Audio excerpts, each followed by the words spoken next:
get through that, we're going to take just a 5-minute break. I'm going to turn the microphone on up here at the podium, and we're going to ask people to line up. If they have a question, you can come ask your question. I understand people are passionate. We get passionate about several things. We want to try to keep it at 3 minutes so we can allow as many questions to be asked tonight. The great thing is Wabash Valley Resources has told us that they are willing to have as many meetings as possible to address any concerns. So whatever questions that might not get answered tonight or statements that might not get made, you will most likely have the opportunity to ask those questions or make those statements later. So without that, there are 2 restrooms right here in the gymnasium. Go out the door, go about 50 feet, and there's multiple restrooms down there if you have to use the restroom. Commissioner Chris Weitzer, Commissioner Mike Morris, Mark Clinkenbeard is in here somewhere, right over there. And so I'd like to give Danny Williams and Rory the opportunity to introduce themselves and get started with the presentation. So thank you for coming. All right, thanks so much. Thank you to the commissioners for organizing today's meeting and making this space available. We very much appreciate it. I'm going to start with introductions. So my name is Danny Williams. I am a nearly lifelong resident of the Wabash Valley. I grew up here, went to Rose-Hulman, chemical engineering degree. Out of school, I came to work at the former SG Solutions gasification plant. There I was lead process engineering, led mostly efforts to operate the facility safely and efficiently. I'm going to talk more about the facility in our presentation, but a little bit more about me. With the closure of the site, I actually spent a few years out of state developing big projects and was extremely excited to come back to my community and develop this project. I've been on this project since 2008 and 18 with the majority of the team that you're going to meet here today. And as Commissioner Schweitzer mentioned, we do want to make ourselves available to you for questions. One thing on the entryway that you came in next to Reese and Lauren, there was a sign up to give us your email address. We did this at the Universal meeting. We collected about, that Universal meeting last Thursday, we collected about 40 email addresses. We did send out communications this week to those email addresses. However, recognize we got, I think, 8 undeliverable kickbacks from those email addresses we were given. My belief is because some of those were not readable. So please write legibly. If you give us your email address, then we want to be able to communicate with you through that way. So first of all, I want to introduce the WVR team. So behind me is Rory Chambers. Rory is the Vice President of Operations. He joined this project in 2018 with me. Rory also, similar to me, has a history of working here in the Wabash Valley, working at the site that we are redeveloping. You're going to hear a lot from Rory today because Rory has really spearheaded a lot of our efforts on the design of the CO2 pipeline and the injection wells. Near the projector is Steve Reed. Steve Reed's the Vice President of Technology. Steve's also a lifelong Wabash Valley resident and has been with this project's development since 2018. 2 members at the table, Peter Shirk and Simon Greenshields, are additional owners of Wabash Valley Resources. Simon is the chairman of our board. Both these gentlemen were the original investors in 2016 that saw the possibilities of redeveloping the site there on the Wabash River into something special. And appreciate your patience with us as we've developed this project now for plenty of years. And we're all excited about bringing this to fruition. In addition, a few other people to introduce you to. Greg Zeller is our Vice President of External Affairs. Greg will speak some today. And then Pete Remsens is a consultant for public affairs as well for us. So enough introductions for us. Anything to add, Rory? Okay, I'll start the presentation.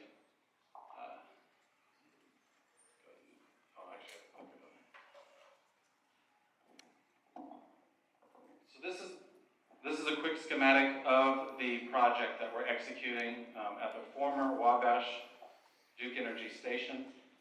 We have acquired the gasification unit there. We are redeveloping that gasification unit to produce clean hydrogen and and separate and liquefy the CO2. That CO2 goes into the process for permanent sequestration.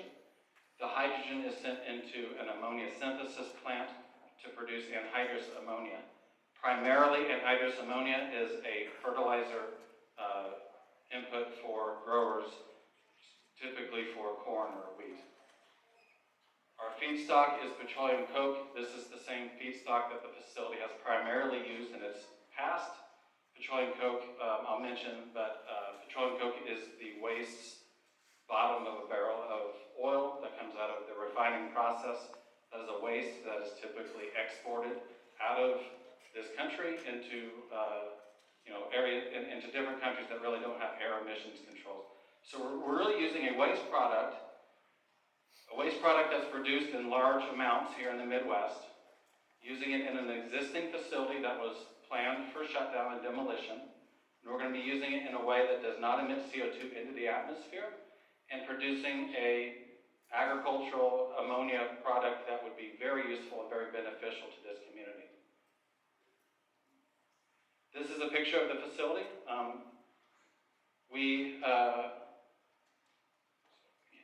So this is the facility that we acquired in 2016. So as you can see, this is a large facility. It's a very expensive facility that we saved from demolition that we are redeveloping into a clean energy, a clean ammonia plant. Plant history. So this facility was built in 1995. It was added on to the Duke Energy Wabash station, and it was funded by the U.S. Department of Energy. And that plant had a higher efficiency and less air pollution compared to traditional coal-fired power plants when it was commissioned. When I say less pollutants, I'm really talking about the traditional pollutants in the 1990s that this country was trying to solve, and that was particulate, it was NOx emissions, SOx emissions, and water consumption and other things. At the time in the 1990s, nobody was looking at trying to capture and prevent the release of CO2. The site really became well-known worldwide as a showcase for gasification technology. And this site and its design and the learnings from the original commissioning this site really helped the gasification industry grow all over the world. So I mentioned before, this site operated successfully on baseload power generation for 20 years. It produced a clean syngas. That syngas was combusted for power.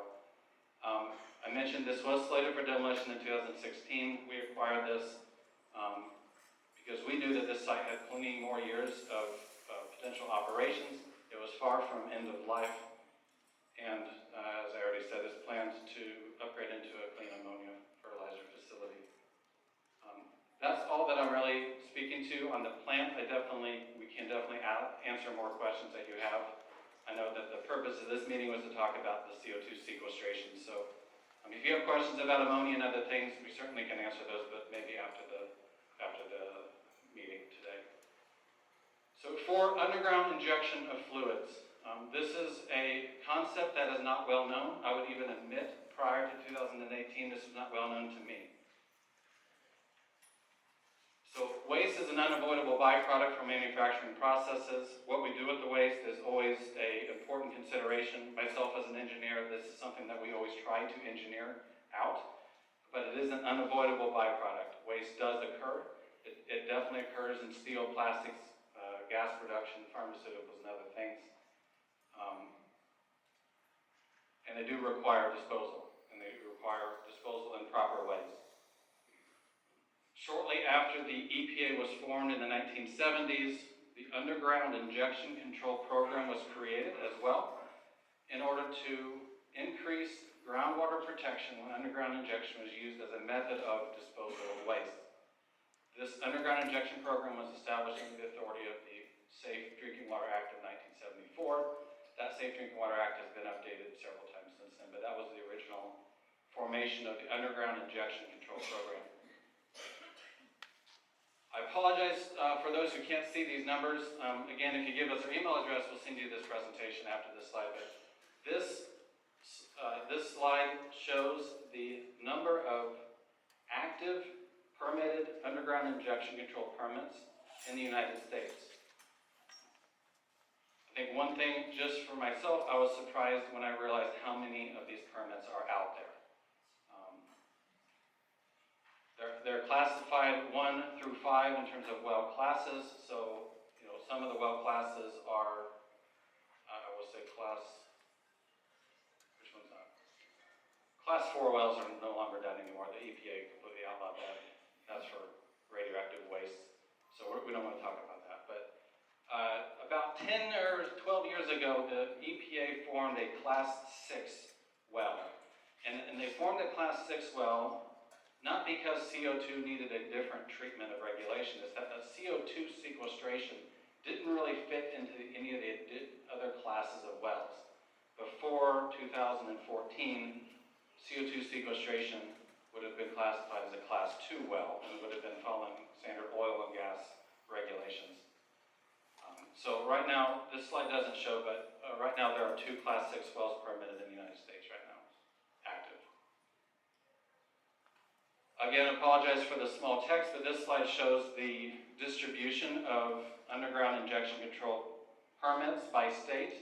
As I think anyone can predict, Texas is the largest state in terms of this.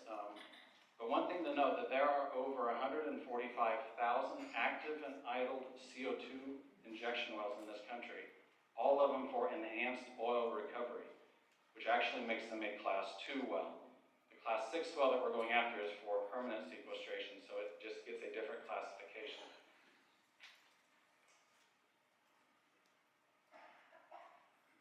In addition, trying to draw parallels to CO2 sequestration. This is a map showing all of the underground gas storage in the United States. This is showing that this is not new science. This is well-proven, well-demonstrated, and controlled and regulated injection of underground gas storage. Now, the majority of this is natural gas stored. Here in our region, natural gas is stored in similar formations that we are targeting for our CO2. As you can see, you go 50 or 100 miles in any direction, you will find that there is underground gas stored in our region. And all of these are permitted and regulated by the EPA. One example, and I think we had difficulty picking an example, but we just chose one. And this example we're using only because they are injecting in the exact same formation that we are targeting for our CO2. In Tuscola, Cabot has been injecting for 50 years into this formation, wastes from that facility. That would be equivalent to more than 50 million metric tons of CO2. Just a little bit more information in terms of this is something that has been demonstrated to be safe for decades. In addition, we do have statistics as to underground storage-related incidents. This is underground gas storage-related incidents. I think the purpose of showing this is one that the underground injection control program does have a good track record of doing this activity safely. In addition, I wanted to demonstrate that this is more than 50, 60, actually now 70 years of industry and regulatory development. So when we go to install our injection wells, we're building upon 70 years of learning of how to do this safely.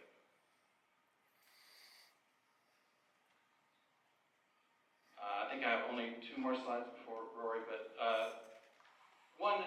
one good quote to show here is, so the Groundwater Protection Council believes that, this is a statement from their website, that based on the long history of demonstrated effective operations, the underground injection control program by the EPA is one of the safest and most environmentally protective programs in the United States.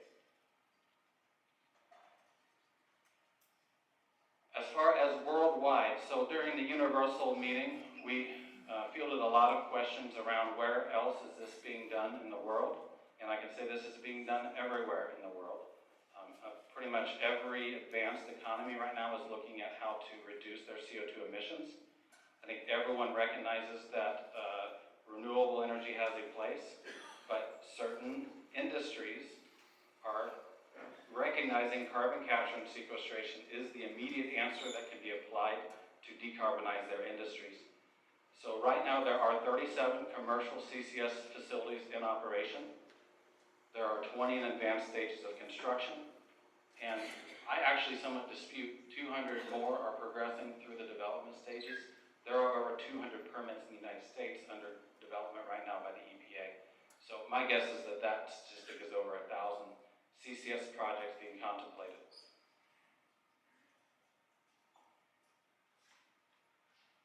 Another question from our universal meeting last week was, what does the injection well look like? I apologize, in that meeting we did not have this slide. So this is a injection well, and Rory might say it here, but this is the injection well with, Everybody hear me okay? If I'm too loud or too high, let me know and I'll try and adjust my voice. Yeah, so this is a photo of a CO2 injection well. It's actually in Mississippi, but this is a typical of a CO2 injection well surface. Ours would be slightly different, only in that we would have a small building to marshal some of the electronics, and our pipeline will have a pig launcher or pig catcher associated with it. But this is not a large industrial installation. It's a wellhead, a building, dusk dawn lights, and then the associated monitoring equipment. So we're not deploying a lot of industrial scale material out into the field, into the community. So we just wanted to share that photo. This is approximately 8 feet tall. You can kind of tell it's not very large. So I want to go ahead and talk a little bit about pipeline and our plan for the pipeline and how some of that is regulated and how we got to where we are today. One thing we like to point out that within the United States, there's about 2.6 million miles of pipelines that safely deliver trillions of cubic feet of natural gas and hundreds of billions of tons of other liquid products across this nation. And they're pretty essential to really the running of our economy, for the safe transport of these large bulk volumes of fluids and gases across the nation. This is just a map that points out some of the existing pipelines in this area, currently where we sit today. Like right now where we're sitting, this line here, everything in red is considered a hazardous product pipeline. So right here, this line in red, that's the New Star anhydrous ammonia pipeline. This is a 22-inch crude oil pipeline. That's a 9-inch xylene line. This is a 30-inch high-pressure natural gas line. So there's a lot of pipeline already out there in this region, moving and transporting fluids around the area. This doesn't show a lot of the smaller than 4-inch feeder lines for like natural gas into the community and some of those other things. I want to talk about the CO2 pipeline incident. Anybody that has Google and types in CO2 pipeline, this will definitely come up. And it's scary when you read the articles. So in 2020, in Yazoo County, Mississippi, they had an incident related to a CO2 pipeline. The pipeline, which is about 77 miles, and it was a 24-inch diameter pipeline. Just for reference, ours is 11 miles and 8 inches, which is 90% smaller in total volume comparatively. That pipeline had a failure. What predicated that failure was that pipeline was built in some very hilly terrain, and it was placed on a hillside. They had a lot of heavy rain, and there was a mudslide. And the end result of the mudslide was a weld failure in that pipeline. If anybody out there is a fitter or has worked around metals, the welds are supposed to be the strongest part. So there was obviously something wrong with that pipeline, that they had a failure at the weld. Unfortunately, the end result, they had a very large release of CO2, and 45 people were taken to the hospital for CO2 exposure. There was a very large release of CO2 associated with this very large pipeline. Luckily, there were no fatalities, and there were no permanent injuries. People were taken to the hospital due to the exposure, but there was no ongoing injury. The investigation into this incident pointed out some what I would call glaring errors on the part of the pipeline operator. So at 7:06 p.m., the pipeline ruptured, the 24-inch pipeline ruptured. A minute later, their control room was alerted that there was a loss of pressure in the pipeline. For an unfathomable reason to me, it took them 7 minutes to call for the command to close the isolation valves on that pipeline. Our pipeline design will be equipped with automatic isolation valves that do not require human interaction in the event of loss of pressure. We expect a 30-second from indication of leak to isolation of the pipeline, which greatly reduces the risk because you're not continuing the operation of this pipeline for 7 minutes, allowing a massive release. The other big issue was, and it's not here, they never alerted local emergency responders. This was reported by the citizens and not ever reported out to the local emergency responder community, which is also another major failing on the part of that pipeline operator. So that is kind of the overview of that incident. I know it's definitely discussed. This is our proposed pipeline route that we are currently working on.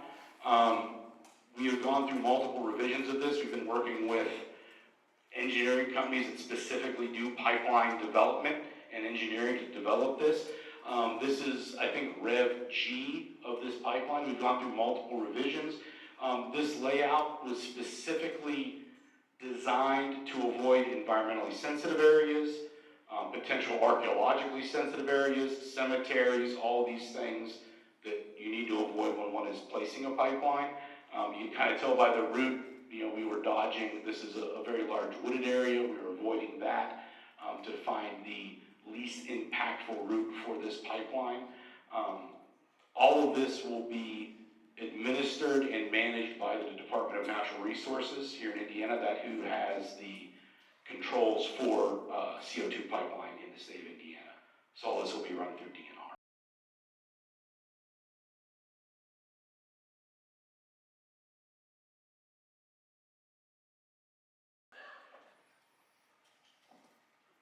Thanks, Lori. My name is Pete Rimsons. I'm going to just talk very shortly here about the community benefits portion of this. I know most people are cared about the CO2 portion, but we just want to highlight this.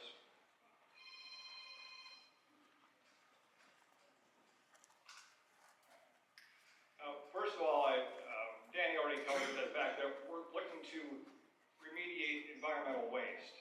So a lot of people don't like fossil fuels, great, but there's environmental waste there that we have the ability to use a chemical process to remediate it.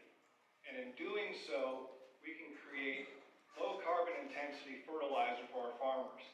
I think most of us know that most of our fertilizer is imported from around the world. The United States is the second largest importer of fertilizer. And with this, we can give our American farmers fertilizer independence from these foreign countries. So we're going to take the waste out of low-income communities and keep it from being burnt in third world countries and use it to produce a low-carbon fertilizer for our farmers, which helps them get access to places like California, which don't allow ethanol with a high carbon intensity in it, or places like Japan, which have also carbon intensity requirements for their biofuels. We're also looking to take this asset and then restore jobs, essentially to revive a coal community. When the Duke Energy Wabash station was closed, we lost 225 jobs. Indirectly, that's about 600 jobs. Well, this is taking this asset that was left over and then taking $1 billion and investing in this project, and then creating 500 construction jobs at peak and 100 permanent jobs at the facility, which are going to be paying about $129,000 a year on average. The site itself has a 30-year history of working with organized labor to do things, whether it's the internal operations or the building of the different facets and maintenance over the years. This Wabash Valley Resources has committed to use the National Maintenance Agreement for the construction. That's the National Collective Bargaining Agreement. It's also committed to using an apprenticeship readiness program to help folks that have an interest in getting follow a career. And then we're also want to reach out to local groups and help find individuals that either, maybe they're in high school, they're looking to they're in a CTE program, they're looking to get a job, or maybe they've gone down a career path that's not right for them, or they took 2 years at Purdue or Ball State and that didn't work out. We can use that to do some retraining, working with Ivy Tech, and get them in one of those high-paying jobs. So with that, I'll turn it back to Danny. Chris, I think we were going to take some questions from the commissioners. Do we want to completely shut this down?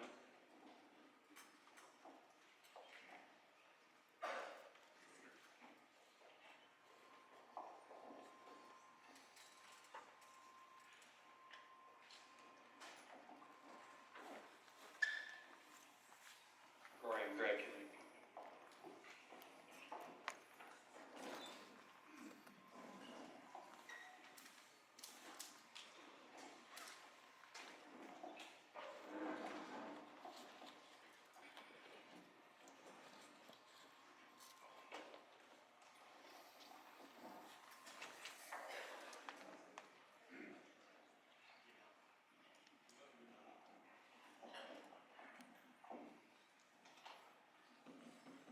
Can you hear me now? Okay.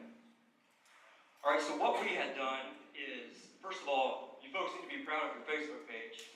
You're 2,000 members strong. That is the largest Facebook page in the community of concerned citizens that constantly feed each other information. You should be very proud of that. I became a member of that 4 years ago, or 3 years ago, I believe, and try to respond as quickly as I can to some things, but it's pretty difficult to keep up with all the comments on there. Another thing you need to realize that we're all thankful for as commissioners is our county engineer, which is Larry Robbins. He's a West Terre Haute guy, and I can promise you, in any decision we make, he has West Terre Haute and Vigo County in his best interest. We worked with him to come up with a handful of questions that we have heard from you consistently that we wanted to ask Wabash Valley Resources. So there were 7 questions total that we summarized, and we'll kind of go through those and give them the opportunity to answer these questions. Some of the questions, I apologize guys, are kind of long, but you can summarize in however you would like to do so. The number 1 question we've received as a county commissioner is safety. The county commissioner's role in rural safety is an appointment of a emergency management administrator, which in our situation is Doreen Pointy. After reaching out to her, we did understand that they were going to be here tonight, but they were at training tonight. We do pipeline safety, and they train people once a year. That's for the pipelines that are already in place underground in Vigo County. And I'll be completely honest with you, until Saturday, after meeting with a pipeliner, I did not realize we had so many pipelines underground until this came about. So everyone references the fact there was a CO2 pipeline rupture in 2020 in Mississippi. What has changed from now to then, and what links are Wabash Valley Resources going to go to keep people safe? Okay, I will address that. So, let me start with pipeline construction techniques, and we'll talk about monitoring and safety things. So, this pipeline, as we stated, is an 8-inch pipeline. I know one question, and I'll jump straight to it, is a lot of people have concerns around corrosion and erosion of the pipeline resulting in pipeline failure and pipeline leakage. For our pipeline, yes, it is a CO2 pipeline. Our CO2 is what we call bone dry CO2, so there's no water in our CO2. So when CO2 is dry and is not in the presence of water, it by itself is not a corrosive product. CO2 with water in it is corrosive, and it's a well-known corrosive product, but when it is dry, it is a non-corrosive product, which inherently, adds some safety to the pipeline because you're not worried as heavily about internal corrosion. When it comes to the execution of the pipeline, this pipeline will be constructed by a national reputable pipeline company that will be the ones installing this. So as the pipeline is built, as each stick of pipeline pipe is welded together, Every single well receives what they call non-destructive testing. So every well will either be x-rayed or shear waved to ensure the welds are properly executed, there's no issues with the welds and are in good condition. Once the pipeline is fully constructed, you then perform what they call a hydro test, where the pipeline is tested with water to 1.5 times its max allowable working pressure. So that hydro test then proves out that the pipeline is more than capable of handling the pressure that it will be exposed to during its operations and while it is running. While the pipeline is operating, as I mentioned, we'll have continuous monitoring of the pressure and flow rates in that pipeline, and any deviations in either of those would result in automatic isolation of the pipeline and a shutdown of that pipeline, and then would be ringing alarms in our 24-hour continuously manned and staffed control room located right over at the plant site. And on a routine basis, we'll be required to do what they call pigging. So in the pipeline world, you run a smart tool that actually goes inside of the pipe, and it goes from end to end. And that tool is has instruments on it, and it is able to measure the wall thickness, look for dents, dings. It can tell you the health of the pipeline, and will be required by the DNR and also just national standards to perform that pigging on a routine basis to ensure that there's no damage or any other problems with that pipeline that could result in any kind of leakage or other, potential problems with the pipeline. Let's see here, moving on. The pipeline, if you look at the routing, is specifically kind of routed away from areas. I know there's a lot of concerns about this school. The pipeline never gets closer than 2.3 miles to where we sit today. And that was intentional to keep it away from these areas that, if, God forbid, there was an incident, I don't want it impacting the school. So that was intentionally ran that way to keep it away from these areas. So if there was an incident, we would not be impacting, the school and the children.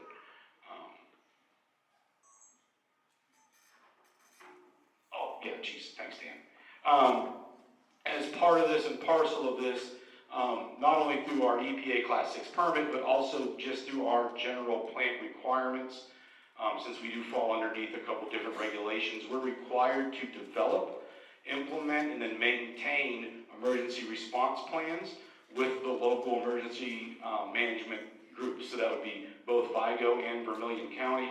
We're required to work with them to develop all of our emergency response plans with them so they know what we're doing. We can communicate any issues to them, and they're fully aware of our operations and whatever hazard they could potentially be getting themselves into.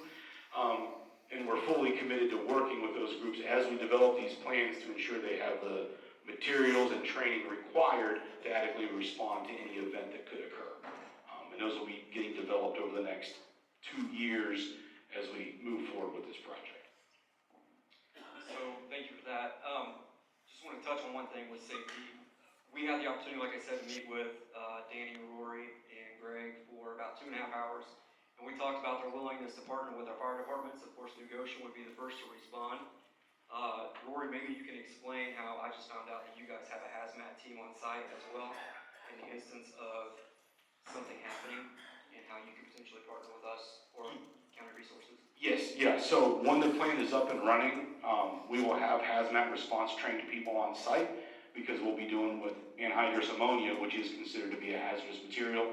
So we'll be required to maintain those types of response teams at our site, and we are also planning on working with local fire departments to provide to them and ensure they have available all the materials required to respond to those types of incidences.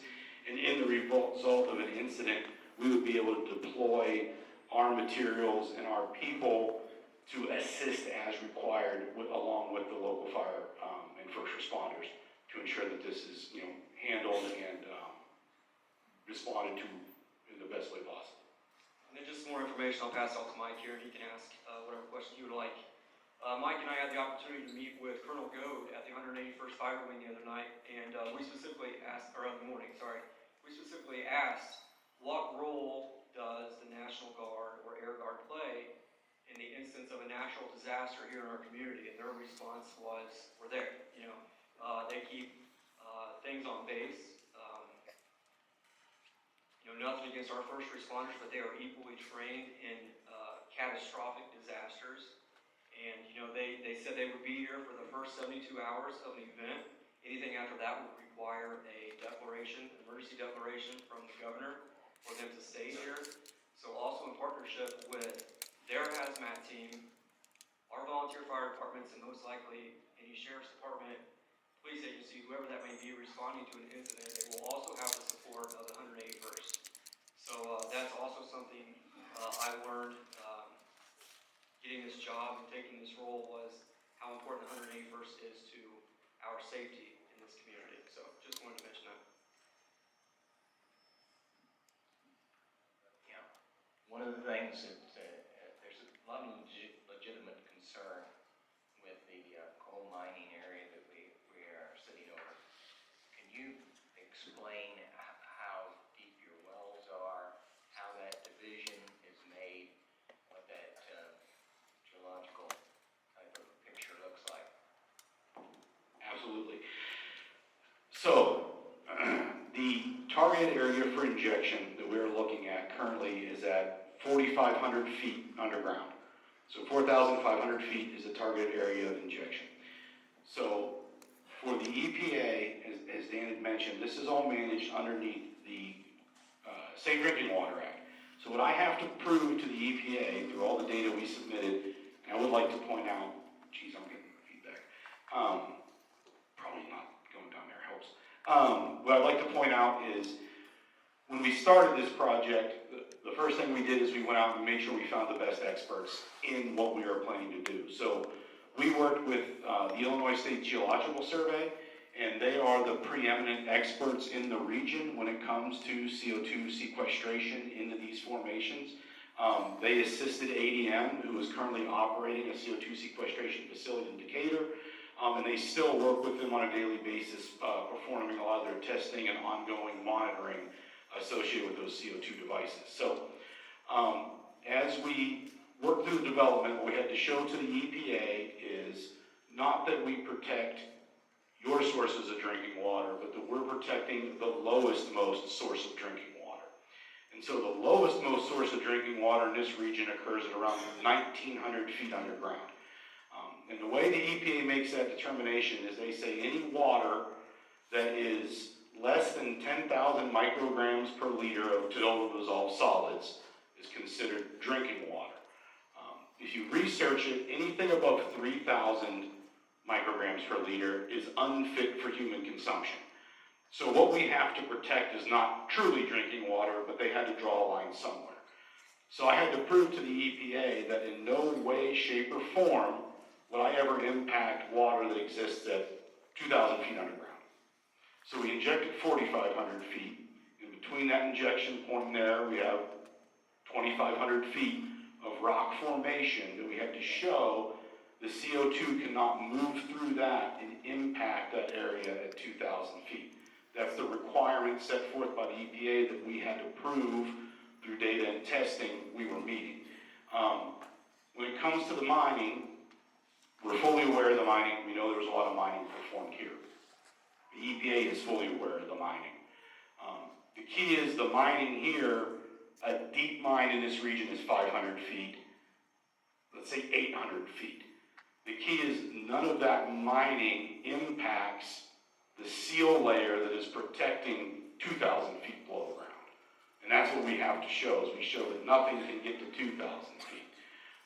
We had to do a full survey of every existing well in the region and show that in no way did that result in a potential leakage pathway for the CO2 from 4,500 feet. We didn't find any wells that were deeper than, I think, 1785 in this region. We're very lucky there's not a lot of very deep wells in this area. It's just not an oil and gas area. So all of that kind of went into our ability to prove the safety of this injection process, and that it will not impact, well, the normal well water, the aquifers, and that the mining operations don't have any impact also on the ongoing safety of this type of activity. Okay, can we hear sure that you cannot hear us back there. Can you hear me right now? Everybody hear us okay? All right, we'll try to hold a little closer. This next question is rather lengthy. It's about the pipeline route, so I'm going to break it up into smaller pieces. There's been some requests for a better map, that we can see, but the people can see better. Can we get a better map? Yes. I know I have sent a PDF version out of that to somebody that requested that. I know that got shared on Facebook. I don't know. Yeah, we can share something definitely to the email group that is easier to see. Yeah, I'll figure out how to make it easier to see. Yeah, not a problem. Okay. No issue at all. Is the route negotiable?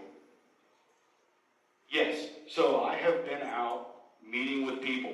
And when I said I'm on Rev G, we have made adjustments to that pipeline route based off input from property owners. I have met with people and they've said, hey, I want to build a house there. Can you, and move the route. I've had a few people flat say, no, I'm not interested in pipeline. I said, okay. And I adjusted the route around them. So yes, we are working with the landowners as we're going through these negotiations to find the route that works the best. Okay. With that, I'll jump down here a little bit. Will the route be acquired by eminent domain if you don't have willing sellers? Only is the absolute very, very, very last resort. And that's the truth. I don't want to do it. We are working diligently with all the landowners, and we're having very good luck. There will come a time when I may have 90 or 95% of this thing acquired. But that's not our goal or intention whatsoever with this. Is we're working with people very diligently to reach agreements and deals that they find acceptable. Okay. Some more questions about the pipeline. Who regulates the installation of the pipeline? Who owns the pipeline? And who locates the pipeline when somebody needs to dig around it? So DNR has been named by the state of Indiana as the group that will regulate and oversee the pipeline. We own the pipeline. It will be our pipeline that we own. We'll be responsible for all the ongoing maintenance and monitoring of that pipeline. The location of it is, you can do like in, was it 811, they'll come locate it, but for more specific locating, it'll be our responsibility. People will call us and we'll come out and locate the pipeline for more like in-depth works. So if someone calls 811, wants to dig, you will get a request to locate that? Yes, because it'll come to us because we're the end owner and it's our job to locate that line. Okay. It was mentioned the depth was, the pipeline will be 5 feet, it's the federal minimum. Will you go any deeper? How will you protect the pipeline? Will it have a tracer wire? Yes, so the line will have tracers, it'll have cathodic protection on it, and we're required, it'll have AC mitigation in certain areas of it because it'll be running near some overhead transmission lines, so you need to provide AC mitigation in those areas. 5 feet is the standard depth for pipeline. It'll be markered, usually at property lines, there'll be a single marker so everybody can see point to point where the line has run. And yeah. Okay. And the last one, how do you, stream and road crossings, how do you deal with those? It's on a case by case. So for major roads, 63, 150, we have to cross those. Those will all be directional drilled. So where you actually drill, and when you do a directional drill, you run very deep. So we may be as deep as 60 to 70 feet under the road because you kind of have to come in and curve back out again. When a directional drill, they actually bore and they pull the pipe and they drag it back through the bore. For smaller roads, and this will be depending on commissioner approval, some of those will be open cut. We'll have the pipe ready, they'll cut, they'll put the pipe, and then they'll come back, repave, and repair the road. And the same is for stream and water crossings. Once we have the final route locked in, some will be drilled and some will be open cut, really based based off approval from DNR and the applicable groups, because they'll weigh in with us on how we're allowed to do those types of things. Okay, we had a question about site disturbances, but we obviously seen the picture of the well. Your site, is it 2 or 3 acres? Is it an acre for an injection well? How big is that property and what's it look like? So our plan is what we're trying to negotiate, is to purchase like 10 acres. Don't need that much. The actual injection site is less than an acre of total stuff, just by the time you have the pipeline come out, the launcher, the catcher, and the wellhead. So it's a very small site, but our intent is to buy more than we need, because we were gonna plant, like a tree row around it, mainly just to provide a little more kind of isolation, so it's not sticking out and looking bad for the neighbors. I personally live a mile and a half of NIPSCO power plant. In the winter, and the leaves are gone, it looks like a Christmas tree. It's awful noisy. There's no plans of, even in the future, 10 years from now, nothing will ever be, you won't have a power plant or a small power plant or anything next to your injection well. No, these injection wells will have dusk to dawn lights, just mainly because we will have camera equipment out there, so we can remotely monitor the wellhead, so we need to have some small amount of lighting, but no, this is not like a major industrial facility being deployed out there. Okay, people want to know about their property values. They want to know what, if you think, or if you've done anything on, if this is negative on property values, if there's anything the Wabash Valley Resources can do, and if the residents did not want this in their community, what their property and if their property values have decreased because of this, will Wabash Valley Resources pay the difference? Okay, well, I've been asked that question as a lawyer, and the injection well site will have an environmental restricted covenant like the other 18,000 wells in Indiana. So that will be placed on the deed. So that property will be recognized by anybody who looks at the deed. On all the other properties where there will be sequestration of carbon a mile down below, there won't be any recognition on the deed. I think it's safe to say that the same way in Decatur, it hasn't really affected the property value. So it's always speculative about whether people want to buy a property. So it can vary, but it won't be because of anything on the deed. And frankly, with more jobs and economic opportunities, it should be a positive. The other thing to point out on your property values is that if you're part of the property that has land over the plume under the Indiana statute, you're now entitled to the payment. So that will actually be a positive for anybody looking to buy either farmland or property around where the plume is, because you'll be paying each year that there's any carbon injected into your forest space. Okay, you brought up compensation. It's been discussed a little bit, but how will people be getting compensated? Is it only for large tracts? Is it for somebody that just has a house? How does that work? No, the statute requires payment when there's carbon that's sequestered under the property. So 451 is actually the first time that anyone has ever been compensated for the use of porous space. In the discussions with the legislature, there was a lot of interest in this, and in other states that have taken this to court, the courts have ruled that people don't own the porous space down that far. So it was really that the legislature decided to clear a path so people would know who owns the porous space. It's not owned by the people who might have negotiated for mineral rights. It's the surface owner that will be, and it's after you recognize with a monitoring well, so we're required to trace where the carbon is sequestered. So as soon as it reaches your property, there will be automatic payments required. It is based on a Purdue model that talks about the rent value for agricultural rent. So it's 40% of the surface rent. So if you were to rent property to plant corn, it's the same value that the Purdue engineers kind of recommend. So it's a published ratings, so that's all been determined through the statute.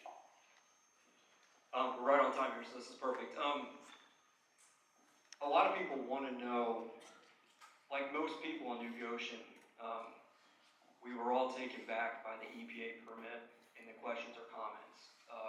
I didn't receive one myself personally because my residence is out on Darwin Road, but as a county commissioner, we received one about the same time everybody else did here in the community.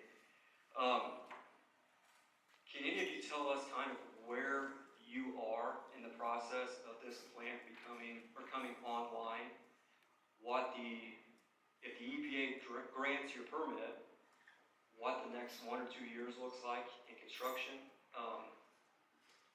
And then I know we had an initial meeting about 3 months ago where we talked about heavy truck traffic. Can you kind of talk about the amount of truck traffic you'll be having and what will be transported in and out of your facility? That's a lot, Rory, sorry. No, it's fine. That's what I'm here for.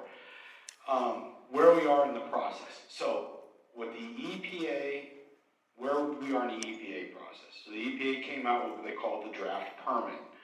If the EPA makes the decision to move forward, they would issue to us what they call permit to construct. The important thing is, all that is EPA is saying, we reviewed the data, we reviewed your well design, we reviewed all this information. We are giving you the permission that you could go construct these wells as shown. Now, I still have to get permission from the state and other folks to do this, but the EPA is saying, yep, under Class 6 you could go construct a well. It is not a permit to inject, it's a permit to construct. As we construct the well, we're required, per that draft permit, to do a lot of very specific testing. So not only do we have to retest all the formation and collect all the data, we also have to test the actual well as it is constructed to prove it's been constructed per their requirement and is safely executed. Once we have all that data, we have to re-verify everything we told them to get the permit to construct. Once we re-verify everything based off the actual deployed well, they go back, they re-review, and then they would issue to us the permit to inject. So we still have another whole set of gates we need to get through to show, yes, what we said is correct, everything's been constructed to your standards, we passed all the testing, and everything is okay. In kind of the process of the facility, we are working through right now the final kind of financing steps. So we have to go get a loan to build this, right? We don't have $1 billion. So getting the permit to construct is very critical to that, because nobody will loan you money if you don't have your permits. It's pretty obvious. So once EPA makes the determination and they grant us permit to construct, we hope to then close the financing. We are hopeful that that happens end of this year, first quarter next year. The instant that happens, we'll be able to move into the construction phase. We're estimating 2 years of on-site construction, and then we'd be ready to kind of start the plant up and begin production and generating anhydrous ammonia. As far as truck traffic at the well sites, there is none. We are not trucking the CO2 in. The CO2 is being generated at our site and pipelined to the injection sites. The only traffic around those injection sites would just be a routine visit by an employee in a pickup truck just to assess the site, make sure everything's okay, perform some general rounds, any kind of preventative maintenance required associated with those. Okay, so there's a lot of last question, and we'll take about a 5-minute break, and then I'll fire all this up so you guys can ask questions. There's a lot of farmers in the room that are having an increasingly difficult time to get anhydrous ammonia. We're under the assumption that anhydrous ammonia some of that will stay local and will be able to be used by our our farmers? And then do you store that on site? Yes, and so we will have 2 storage tanks on site, but along with that, we will be outloading trucks on a daily basis that'll be going out to the local co-ops and storage areas and getting those filled. So our target market for our ammonia is the local market for our ammonia. We're not planning on hauling this out. It's a 150 to 175 mile radius. On ammonia, just for 1 minute, that's okay. So this region is actually suffering in terms of the price of nitrogen fertilizer. The reason is because we're 200 miles from the nearest source of production. Nowhere else is there a cornfield in this country farther away than the source of its nitrogen production. So for the farmers and growers here to get their ammonia, it has to be produced in a different country, brought into the Gulf Coast, or produced in Texas or Louisiana. It has to be brought up in the pipeline. That's not free. It has to be stored in distribution terminals here, and then it has to be deployed. So there is a well-known index of Eastern Corn Belt price that is pretty much the highest price on this planet for ammonia. That created a business opportunity for us to enter the market, produce anhydrous ammonia, sell it directly to the growers with trucks straight from our facility. So I can't stress this enough that this is a very important project for this region. In fact, I think it's been probably 30 or 40 years of trying in industry to develop and bring an ammonia production plant into this region. You know, projects just don't happen. The reason our project is going to work is because we have a halfway constructed facility already on our site. This is a very cost-effective investment for us to bring ammonia production. Now, the last question you asked is, do we have ammonia storage on our site? Absolutely. All of the largest storage sites in this country are the production sites. So we will, of course, have all of the necessary protections for that. We mentioned hazmat is something that we would be mandated to have. Of course, we want to have that because we're going to be wanting to protect our own employees and have a safe and productive site. One other small thing just to mention, I have worked at and commissioned an ammonia facility in my career. I was in western Iowa and commissioned what became the largest production facility for granular urea. Now, urea is not used much here in Indiana, but we have experience doing this. This site is perfect for this investment. And, you know, obviously I came back to my own community to make this investment, so just wanted to say that. I just got one more question from our engineer. Sorry, Larry. How long have the injection wells been in operation in Decatur?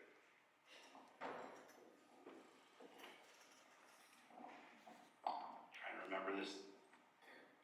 So Decatur has successfully been injecting CO2 since 2004. They last year celebrated 10 million tons of CO2 injected on their site with no incidents, leakages, or any other negative effects on the surrounding community. Okay. All right, with that, we're going to take a 5-minute break. I'll fire up this podium. If you guys want to start lining up, you can.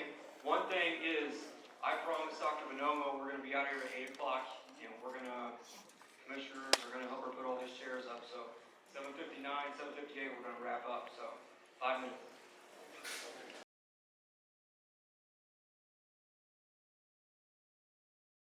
So my first question tonight is for Chris. If I recall correctly, the other night at the meeting, you stated to everybody, look into my eyes. Look into my eyes. If the community doesn't want this, then we ain't gonna have this. How come every question you asked tonight was catered to Wabash Valley Resources?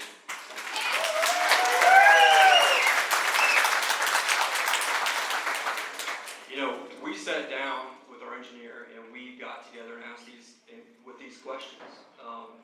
It's the same amount of questions that we have seen consistently on the Facebook page and including your site. Sorry to be rude, I'm gonna go on to my next question. So, there is only 2 active Class 6 wells in the United States, is that correct?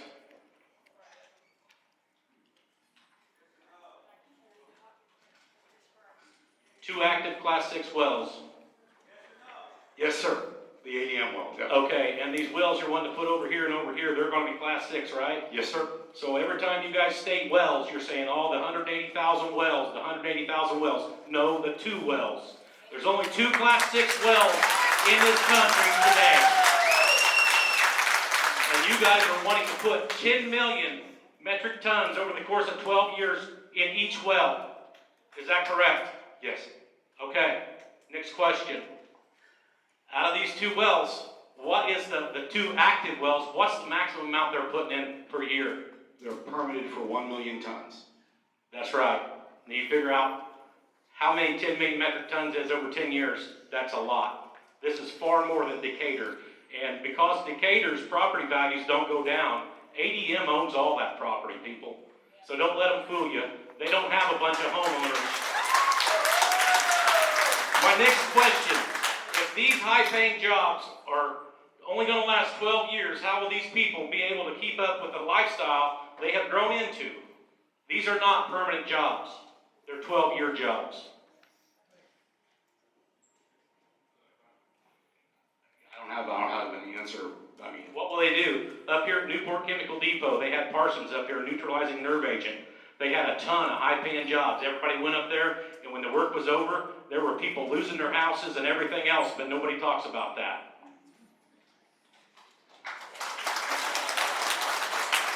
My next question, can you explain to me what an 8-inch pipeline at 2,000 PSIG looks like if it's ruptured?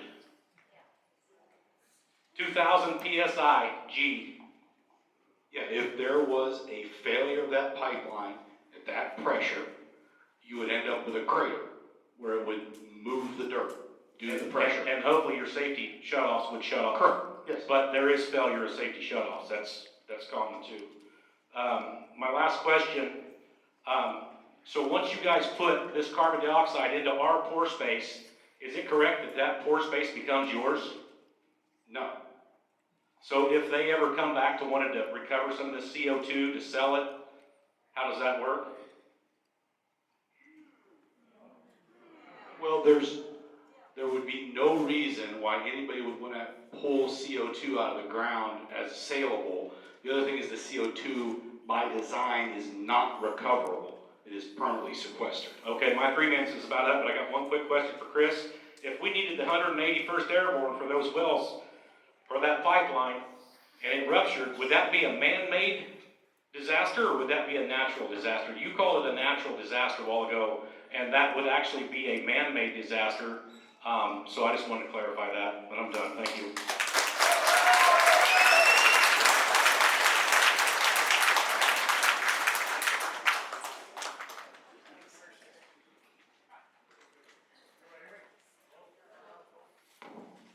Let's try that.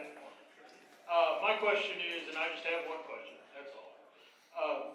At the last meeting, the company representative explained that you moved the wells from your property site to our area because the plume would extend to Terre Haute and it would be a PR nightmare. Those are your words.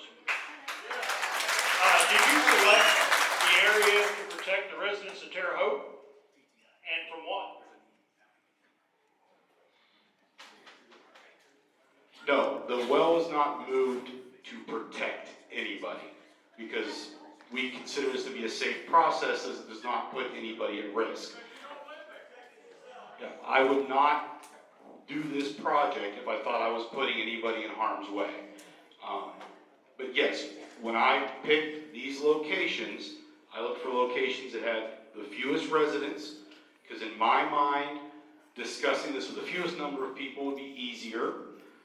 And I looked to ensure that it was avoiding schools and other places that would, make the community mad, is the answer to that question.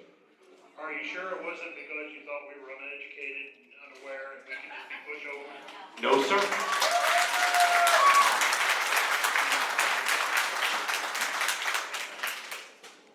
I just have a few questions.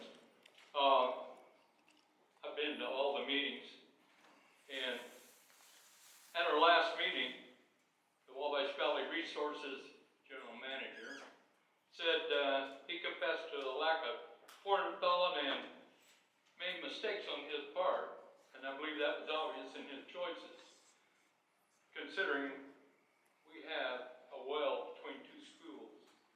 And why would we do that, especially, where is the cloud at? How far does that cloud reach out? So the plume gets no closer, and I need to verify this to make sure I'm not saying something incorrect. It's, I think, approximately 1 mile from here, but I need to re-measure that. I thought it was 5-mile radius. It is, so it's not a perfect circle. It's 2.1 miles from the injection site heading this way, and it's like 1.8 miles heading the other direction. So, we're on the edge of it. We're still our children, huh? That's the way I look at it. And so we have a plume here, and pipelines. You've got pipelines running, and you're gonna go how far under all these pipelines going north? So the pipeline crossing rules are different, but we'll have to abide by every company's pipeline crossing rules. They require to cross at a 90-degree angle, and most of them are requiring anywhere from 5 to 8 feet of minimum cover between the pipes. So I have to dive underneath all the existing line. And that's mandated by the individual companies. So, the last thing I have, so in turn, we should trust our lives in future generations to a company that operates with this much incompetence. If you're not gonna decide to put it in a good place for all involved, then we have an issue.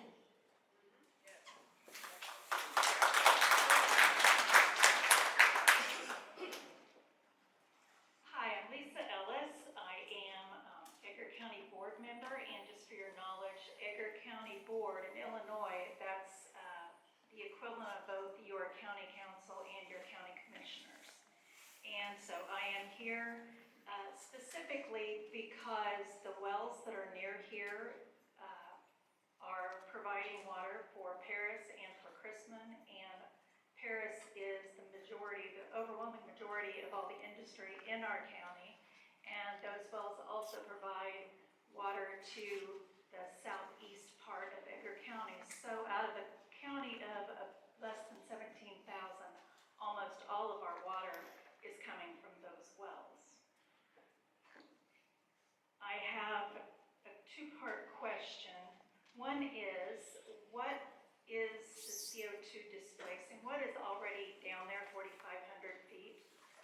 So in that formation, it has a high concentration brine. So that material was measured at 34,250 milligrams per liter total dissolved solid. So it's a non-drinkable water. The CO2 isn't necessarily displacing that.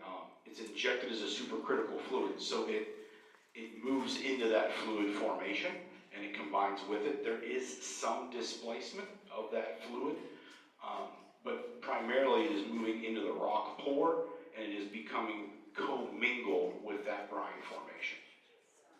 So you had stated the other night that you were, that this was a 12-year project, and that's all the further that you had projected out, but that you could continue until the amount of pressure it took to force it down became illogical or unmanageable.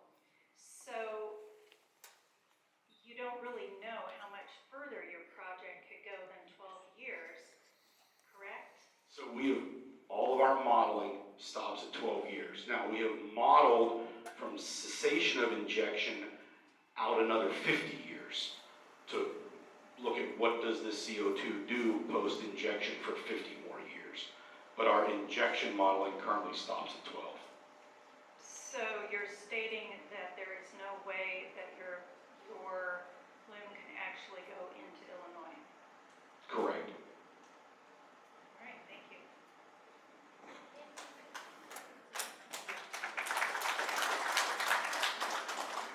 I'm Larry Mason. I live at the end of Concannon Avenue. I got 40 acres over there right next to the old Green Valley coal mine. In that 40 acres, I have 3 pipelines and 1 set of highline towers. We cannot, and believe me, I've got one of the best attorneys around here, and most of us went to school with him, and Larry Robbins is my neighbor. You cannot, I'm telling you, you cannot, once they put that pipeline in, you cannot make them keep that right-of-way clean. I'll show you trees in that right-of-way, and you're all welcome to come, that are 8 to 10 inches in diameter. Reason being, I wouldn't let them spray that right-of-way because I have livestock in it.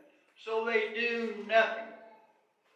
If that thing's coming across you, you better watch out bad because you're going to end up being the loser. The other thing to remember, they use my property 24/7 and they pay me nothing. They buy a right-of-way back in 1957 for that Highline Tower.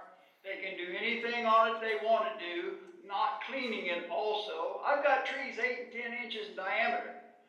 Ask Larry tomorrow, he'll tell you all about it. You don't want that thing on you, I'm telling you. Thank you.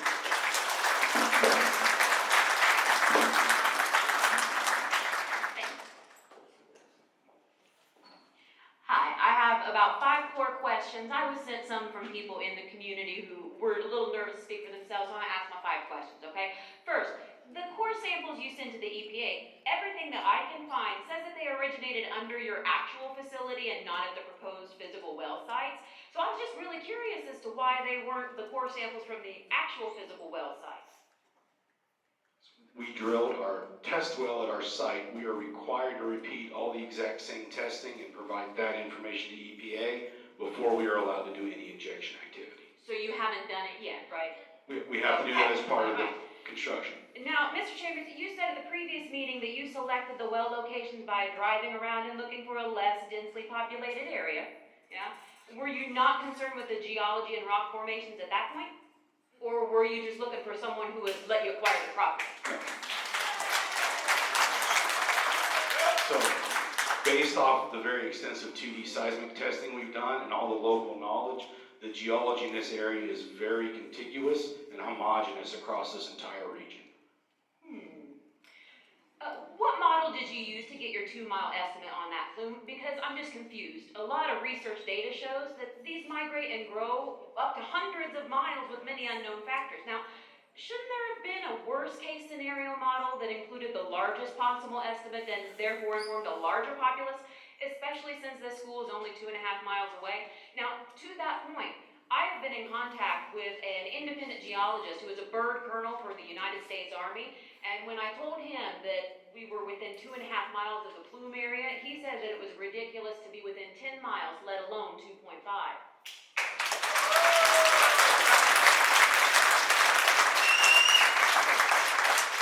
So about this worst case scenario, I'm just curious if it wasn't calculated as a worst case scenario outcome, because as you said at the last meeting, it would have been a PR nightmare. And I'm just really concerned that, you're not really worried about people. Instead, you're worried about your company's public perception and the bottom line.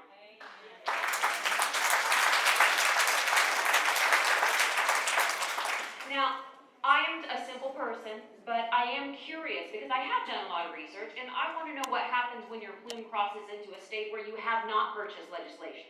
Now, I refer to the idea of purchasing legislation because in that last meeting, you did repeatedly refer to legislation as being your law and the laws you passed.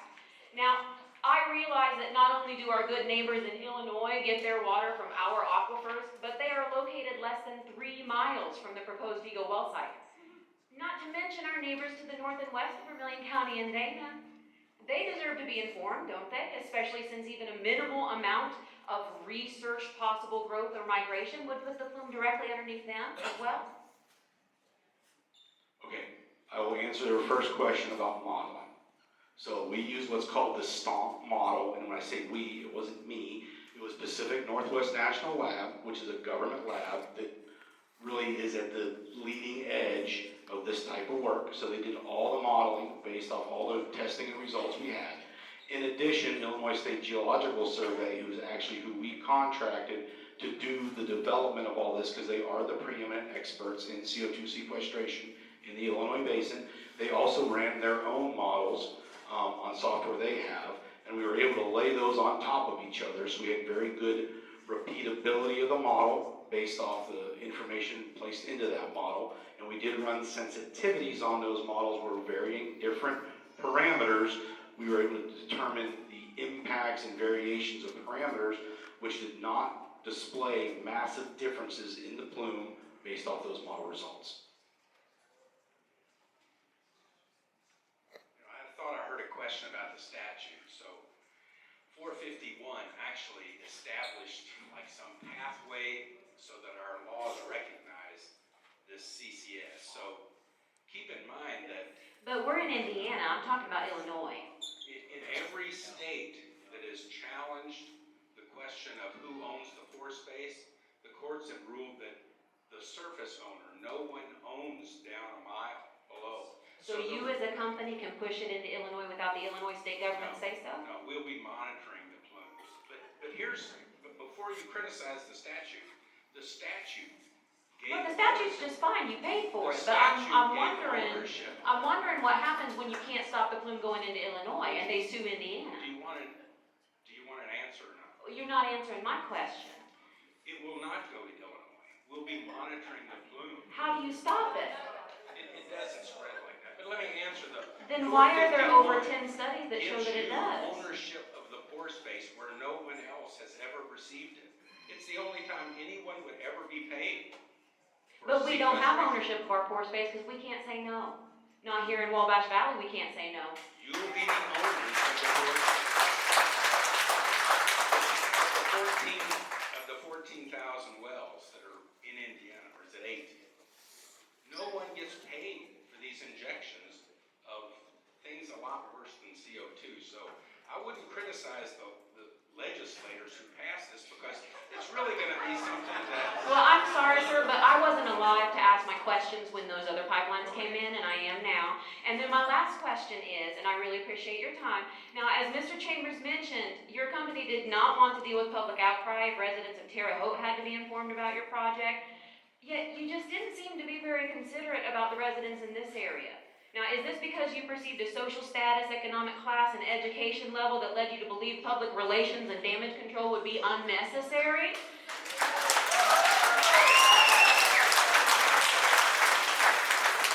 And then the last thing I want to say, because I tell you, I was just really kind of hurt and offended by the implications of that statement.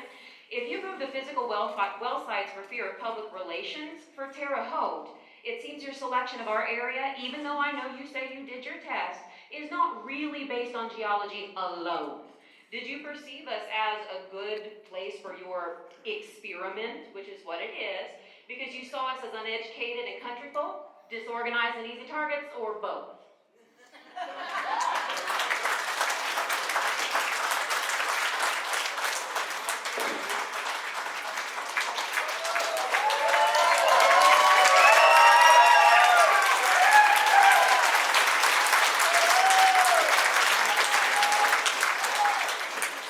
Did you want to answer that?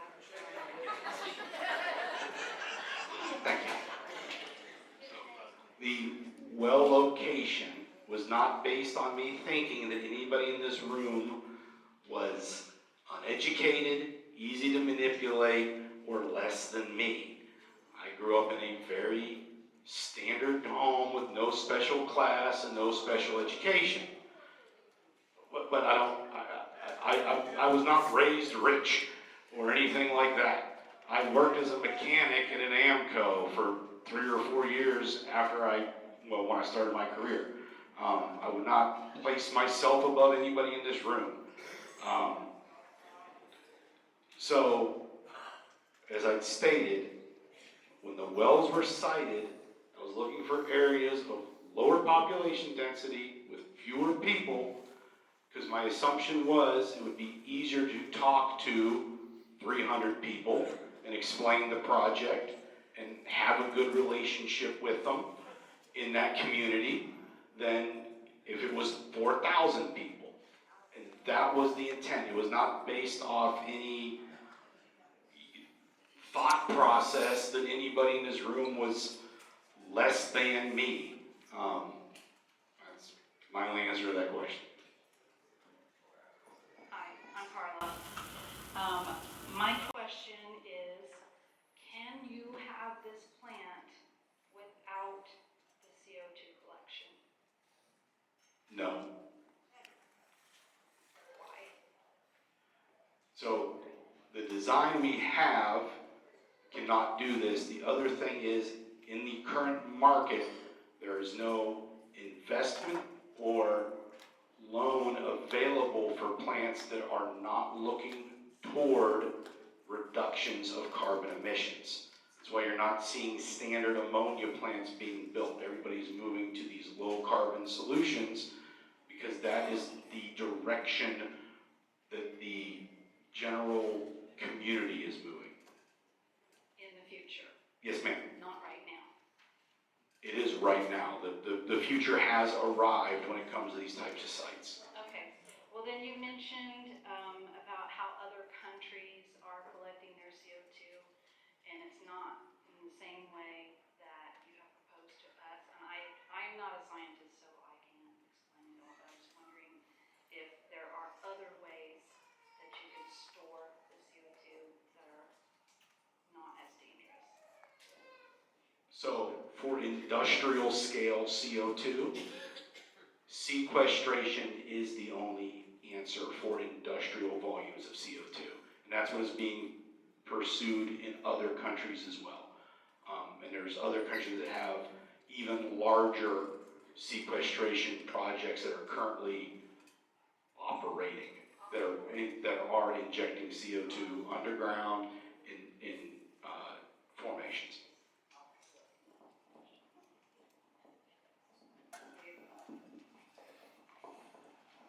My name is Amy McLennan. I live about maybe a quarter mile from your proposed injection site. I have a couple of questions.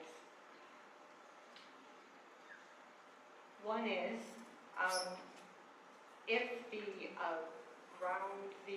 substrata is homogeneous, it's the same underneath this beautiful area where I live, as it is under your facility on either Bolton Road or Sanford Road, I can't tell because they come together right there.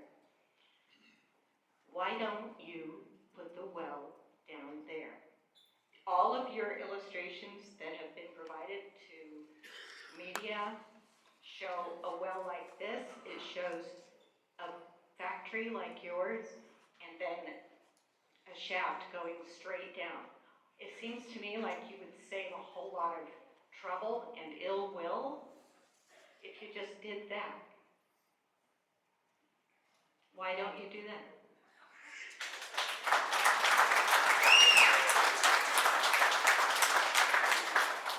So at this point, what we have proposed to the EPA is these two sites for our injection.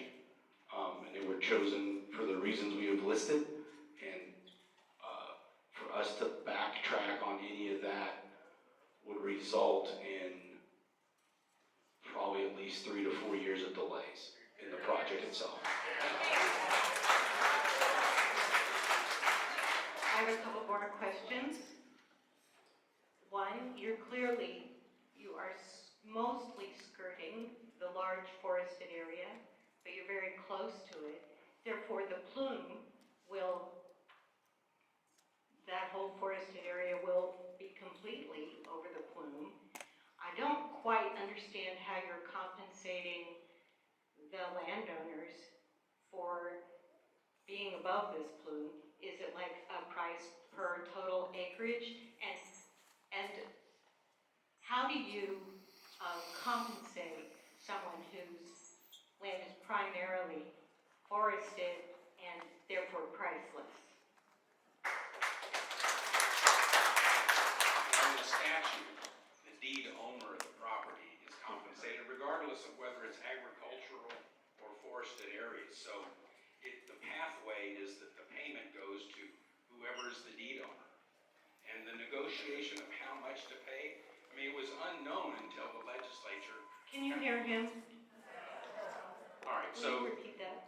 the basic answer is that whoever the title is owned by, the deed, is going to be paid according to statute. So it doesn't have to be agricultural land to be compensated. So the formula is based on Purdue's model of cash rent rates. but it's paid to whoever the property owner is. There's no rent for the woods. No, I'm just saying Purdue publishes a rent rate for agricultural land. And what is it compared to forested land? No, it's gonna be published by Purdue. The people at the Extension Service calculate a rent rate, and that's the basis of the payment, so it'll go up as cash rent rates go up. They didn't want a stable number, which we were willing to pay, but it has nothing to do with what the land's use is. It's a cash rent rate is the valuation set by statute. So it has nothing to do with what you're using the property for. Well, you're clearly using it to sequester carbon. But keep in mind that the alternative would have been to say that no one owns down below. I mean, there's 5 states that have litigated this, and they always say no one owns down this far. So the legislature actually gave you ownership of something which in most states they don't recognize, which is something we appreciate. And that comes from out of your bottom line, that comes from Wabash Carbon Services. We're the ones who have to pay the cash rent rates, and you can still farm or whatever else people do with the property. So if it's forested, you're obviously only not using it for agricultural, but you'll be paid the same cash rent rate, and that's the formula. I have one more question. Which aspect of your operation is projected to bring you the greater share of income? The manufacturing of fertilizer or the sequestration of CO2?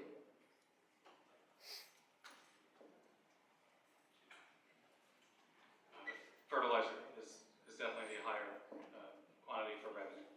How much will you be paid for all of the 20 million tons of your projected CO2 sequestration over the period of 12 years? So the CO2 sequestration is an activity that is incentivized by the federal government, incentivized in the Inflation Reduction Act that was passed last year, and that provides us $85 a ton per CO2 sequestered. And how much fertilizer will you be producing per year? We will be producing 500,000 metric tons per year of anhydrous ammonia. Okay, I can't do the math on that right now, but. For farmers in the room, anhydrous ammonia is a wildly unpredictable price. We are bringing some price stability to you with this project. They were paying $1,300, $1,400, $1,500 a ton last year. I have one more point to make. Just because we have an anhydrous ammonia pipeline going right near this well site, and just because we have a marathon pipeline going very near this well site, and some other pipeline, I don't know what it is, doesn't mean that we need another one.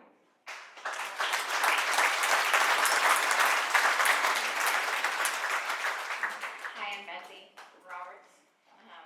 Remember you from last week. My question is also about the determination of how much our land is worth. And if anybody says Purdue again, I'm going to scream. I want to know how it was determined that first of all, why is it 40% of the rent rate? Why? I know it's the legislation, so what did the legislature, not you guys, what did you pay the legislators to do? So in the legislation that was passed, Mm-hmm. our biggest opponent was the Farm Bureau, who was pushing for the maximum compensation for I understand landowners. you made a deal with them, is what I heard. Correct, because Uh-huh. the Farm Bureau recognized an anhydrous ammonia fertilizer plant is an extremely good thing for the state of Indiana. They also recognize that payment for pore space is not typically done, and in other states it would not be done. I don't want to hear that anymore So either. we, I don't want to hear how lucky I am. I'm tired of that. Please. My question is, how was it determined 40% of the rent rate per acre for agricultural land that we were entitled to through this bill that y'all paid to have passed? My understanding is that the final language of that bill was proposed by the Indiana Farm Bureau.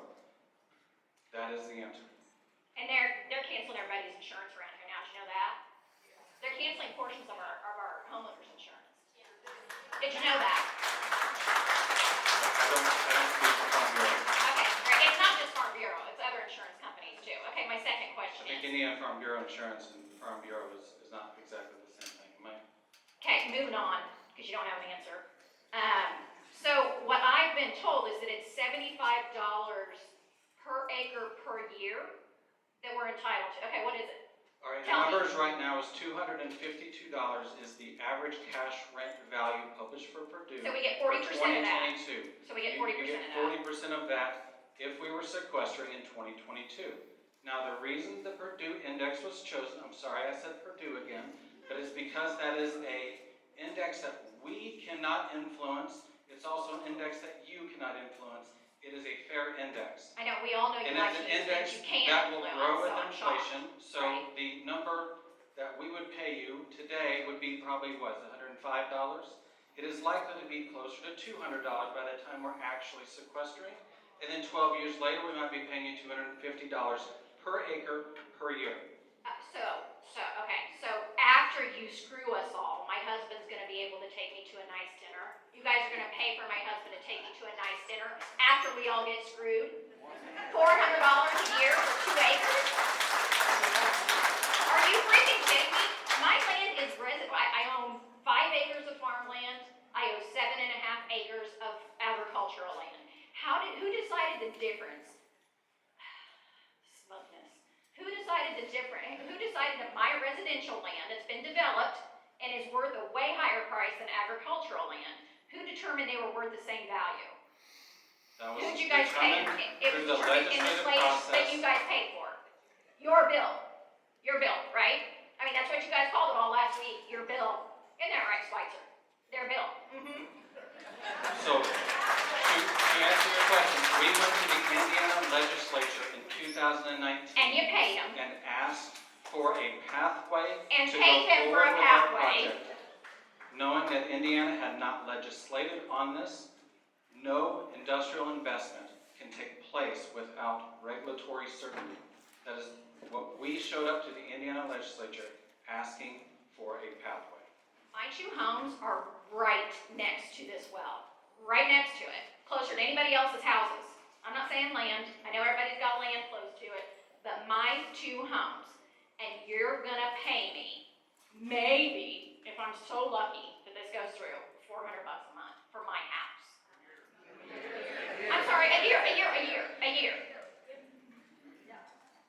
Are you freaking kidding me that any of you can sit up there and say that that's fair? Any of you? That's fair.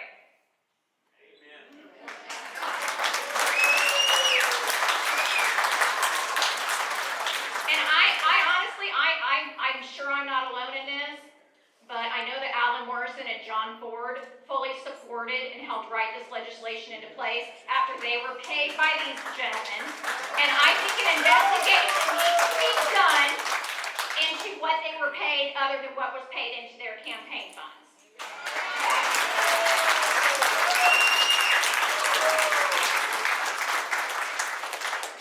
My golly, that's a hard act to follow there.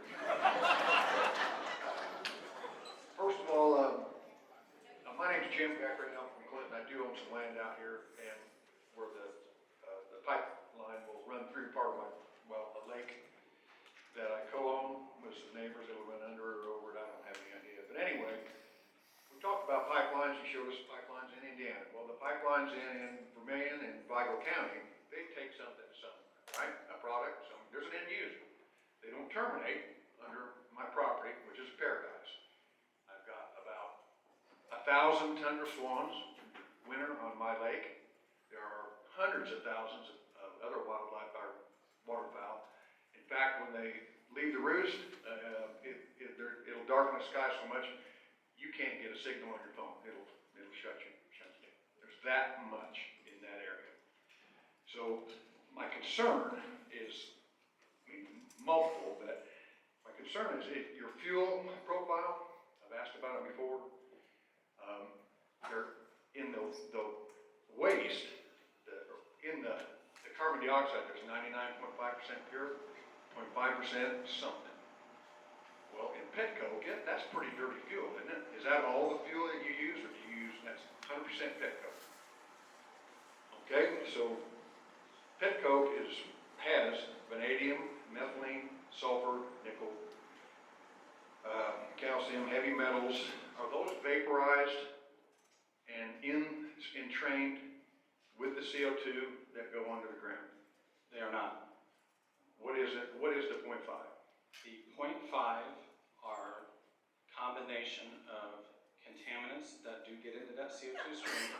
And These it are all is, contaminants. so it is primarily methane, nitrogen, argon, H2S, and CO, carbon monoxide.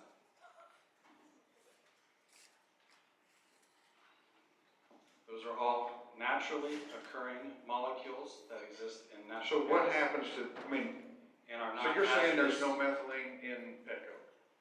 What is your step? The gasification process, which has been proven at our site for several decades, does not produce tars and other hydrocarbons in the product that comes from the facility. So where do the impurities that I just listed that are in petcoke go? Do you scrub So them out somehow? the mineral matter, so vanadium, calcium, iron, some of those contaminants in the fuel that's used at our facility leaves the facility as a non-hazardous sand, more or less. It's called a slag material. Okay. That does not vaporize into hydrogen or CO2. The rest of the converted material in the gasifier either produces hydrogen, water, CO2, a little bit of the contaminants that I mentioned because they are unavoidable in the industrial process, and the byproduct sulfur. So we recover sulfur at our facility. We've been doing it for decades. That elemental sulfur goes out via rail car for sulfuric acid and other manufacturing purposes. Okay, that's good. But and also I want to bring up, you guys said there were no injuries, no evacuations in Yazoo County. The people down there would disagree with you because there were people that were unconscious in their cars and had to be taken to the hospital unconscious. Okay, that's an evacuation, and that is an injury. Some people are still reporting that they have lifelong injuries because of that accident. And on your slide tonight, you said there were 0.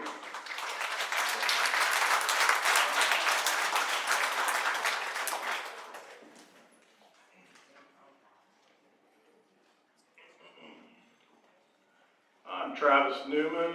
I'm from Vermilion County, lifelong resident, and I also pay property tax in Vigo County. So kind of invested in both of these counties. So thank you for having me here tonight. First thing I'd like to do for everybody, I'd like to redefine a well. A well is where something comes up. A wellspring, a well-being, welcome. This is a dump. You are dumping. You're dumping trash.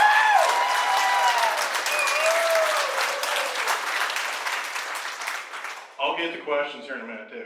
So, the other one I'd like to illustrate, for people that weren't at the Universal meeting on the 16th, I'd like to recap and repeat so it's clear what was said when he was asked, Rory was asked, why did you not inject at your site? You said it would be a PR nightmare. So everyone's clear. I just want to repeat that. So, I got a question of Rory. On your easements for your pipeline, how many days after you sign an easement, after a landowner signs an easement, how many days do you have to file that at the courthouse?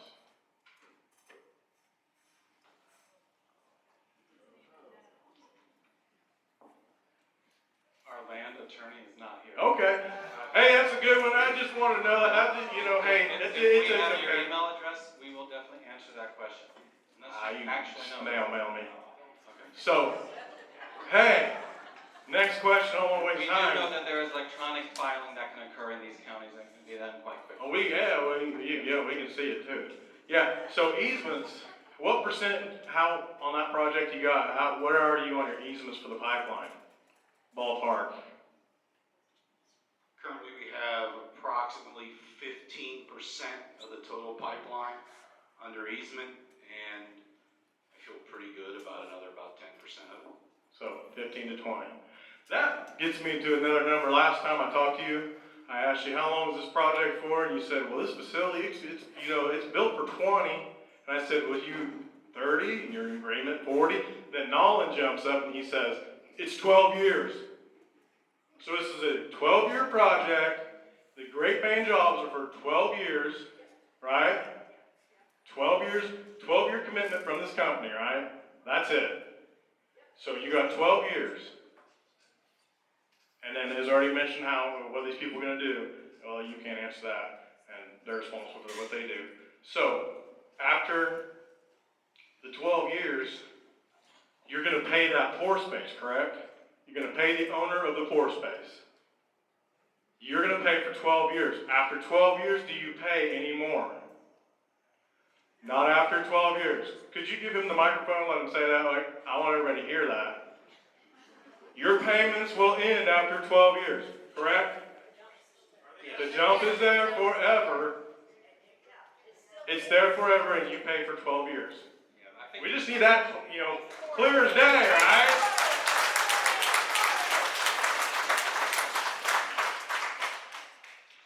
Another quick question, maybe you can answer this one. Who do you borrow your money from once you get the EPA permit? Who are you borrowing money from? I'm not sure that's really it. Is that not a valid question? So the primary vehicle for funding clean energy projects in this country right now is the U.S. Department of Energy. I thought that was a valid question. In the form of a loan guarantee. Okay. Well, I've got another question, but yeah, I'll just save it for another meeting, and I can end it on that. But yeah, basically, it is a dump site. It's not a well. Thank you.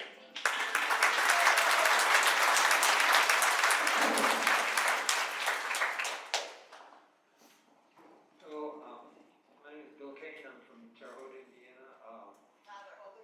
My name is Bill Kane. I'm from Terre Haute, Indiana, and I'm interested in rocks and geology, and a major hobby of mine. And so my question is regarding the New Madrid Fault. Some of you are probably aware that the Wabash Valley is on the New Madrid Fault.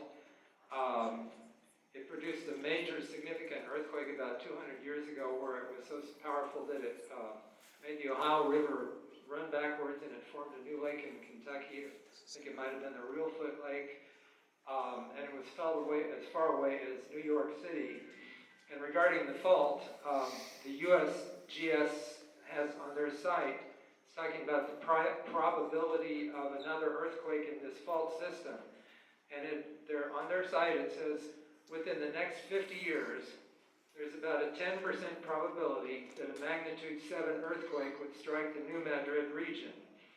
So if it was strong enough to be a magnitude 7 and strike and then be enough to change the direction of a river and go down into the deep bedrock and fracture the bedrock where all this is stored, and then the carbon dioxide started leaking out from the fracture in the deep rock.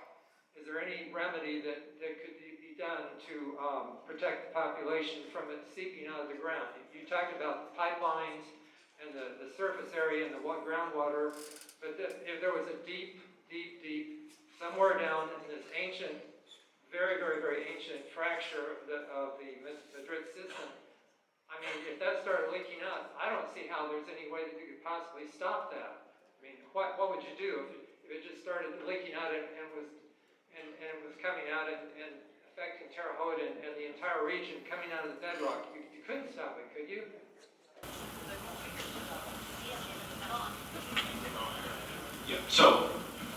So the New Madrid is a well-known fault that really extends from Vincennes, Evansville area, tails over into Missouri. The EPA has looked at all of that earthquake data. We were required to provide all of that to the EPA.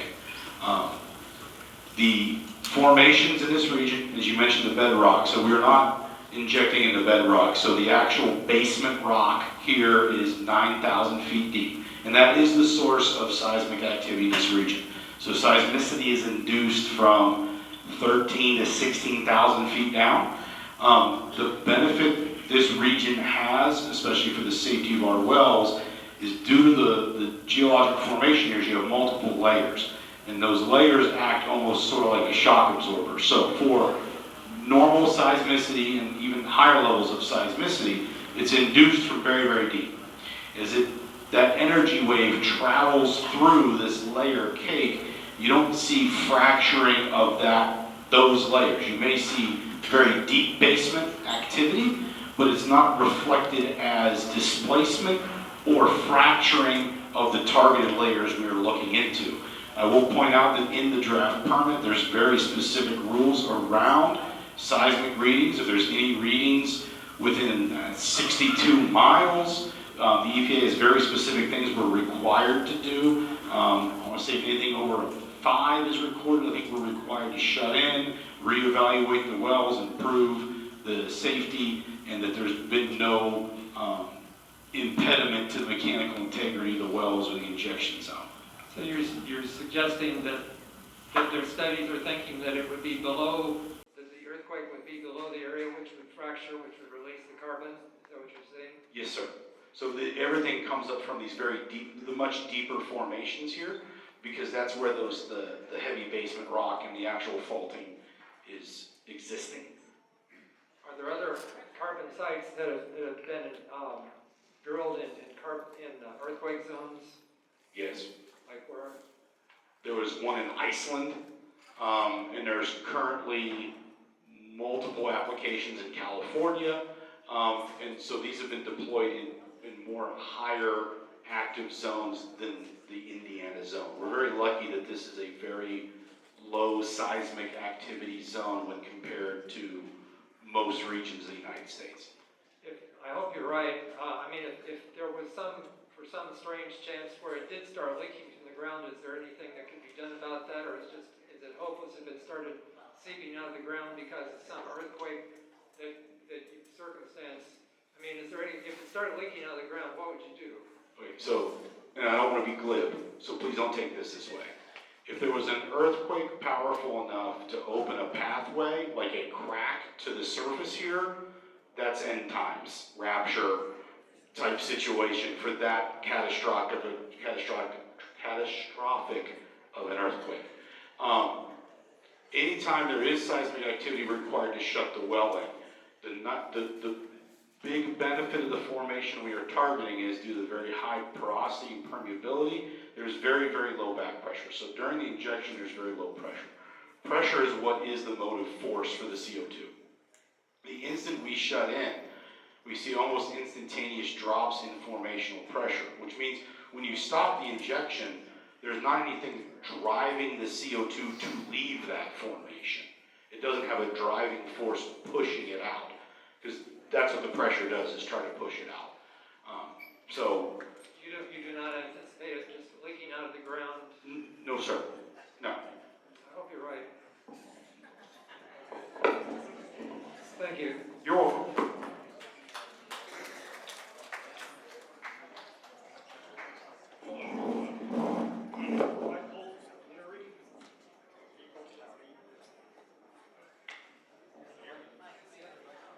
Sorry, but the other mic, that mic.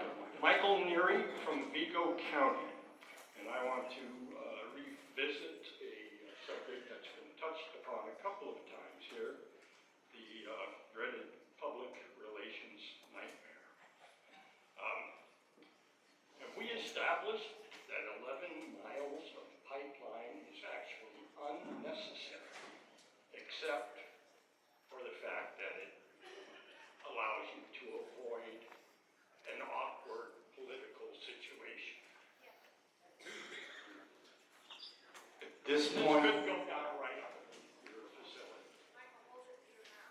The sequestration well or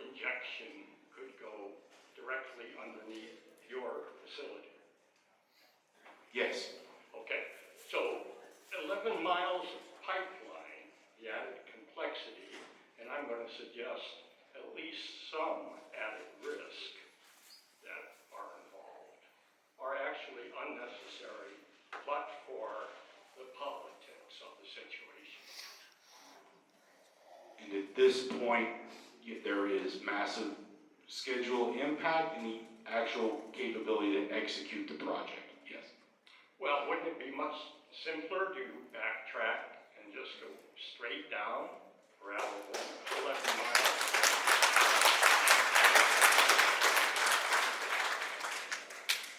So What is the cost of 11 miles of pipeline? current estimate is, give or take a couple $100,000, $24 million. $24 million of government money? Blended money, we have to pay that back, it's not free money. This project would not be done without the government money, am I correct?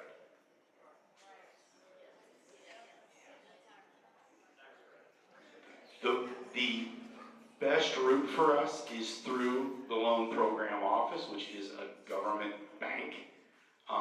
This could be funded through other funding sources, but the most attractive for us is the loan program office. Okay. I'm curious if the government is aware that, what was your figure, how many million dollars? 23.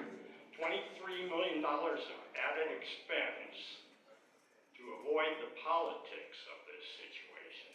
And this is essentially taxpayer guaranteed loans. Why not just cut $26 million off of this project, do it cheaper, give the taxpayers a better value for their dollar, and be out front with what you're doing?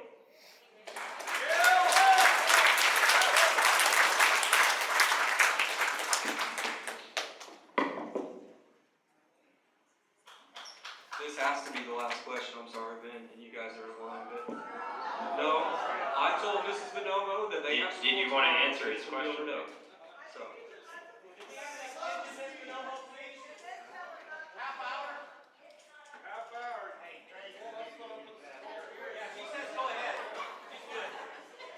It's up to you, Ms. Bonomo. I told you 8 o'clock, so.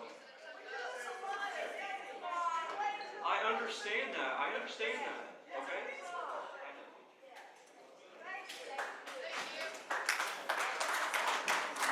If you want to answer his question, that's fine. Okay. My name is Brandon Ruth. I'm also from Vermillion County, like Travis earlier. And this was already mentioned. I just wanted to clarify. There's an $85 per metric ton tax credit that's been incentivized, right, through the Inflation Reduction Act, right? Is that correct? Yes. So if we're looking at, and I've got some differences between million tons and metric tons, but something in the realm of like 1.5, 1.65 metric tons per annum, per year, over 12 years. Correct. At that rate, so you're looking at something like $1.5 billion. Does that sound about right? Exactly right. Yes. So we have $1.5 billion from the sequestration alone.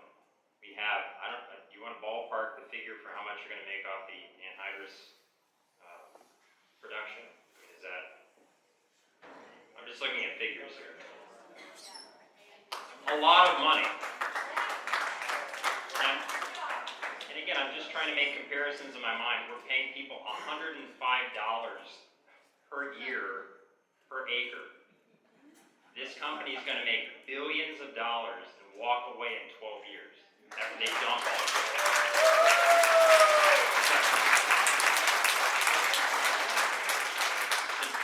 Just want to lay that out. Billions of dollars made, 12 years walking away with this dumped in the ground. Who knows what's going to happen to it? Enjoy your $105 a year. That's all I've got. Thank you.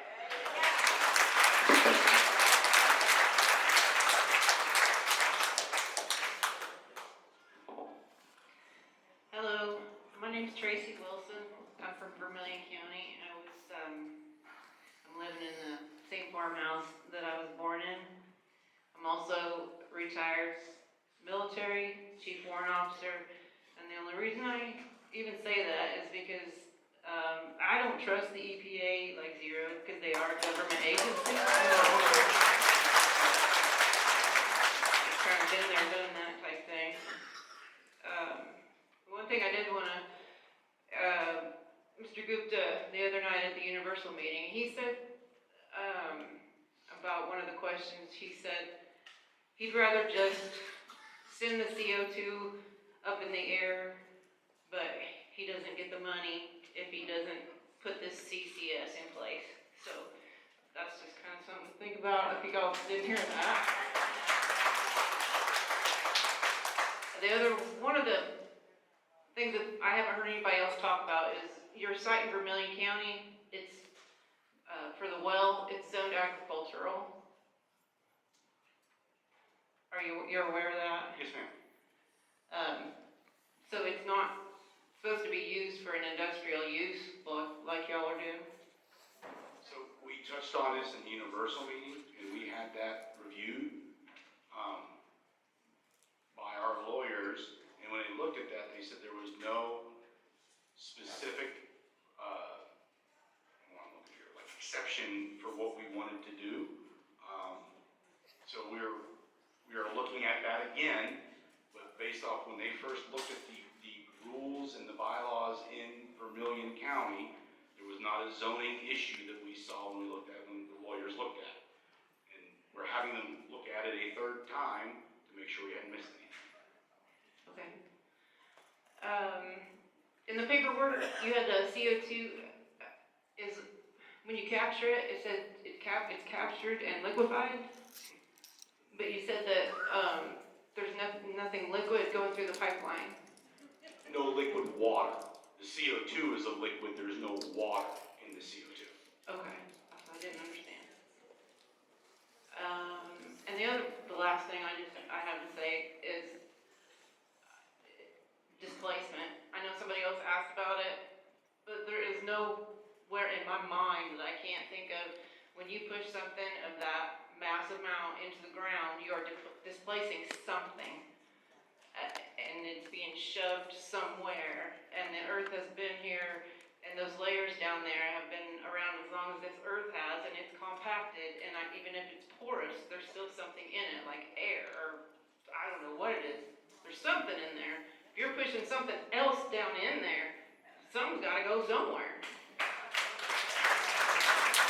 I don't think the research has been long enough, I don't know, but if you push enough crap down in there, something's gonna come up. That's all I know. And I know, you know what, the last thing I'm gonna say, because I'm kind of an environmentalist, Mother Earth is not gonna tolerate for, a whole lot more of what we're doing to it. So.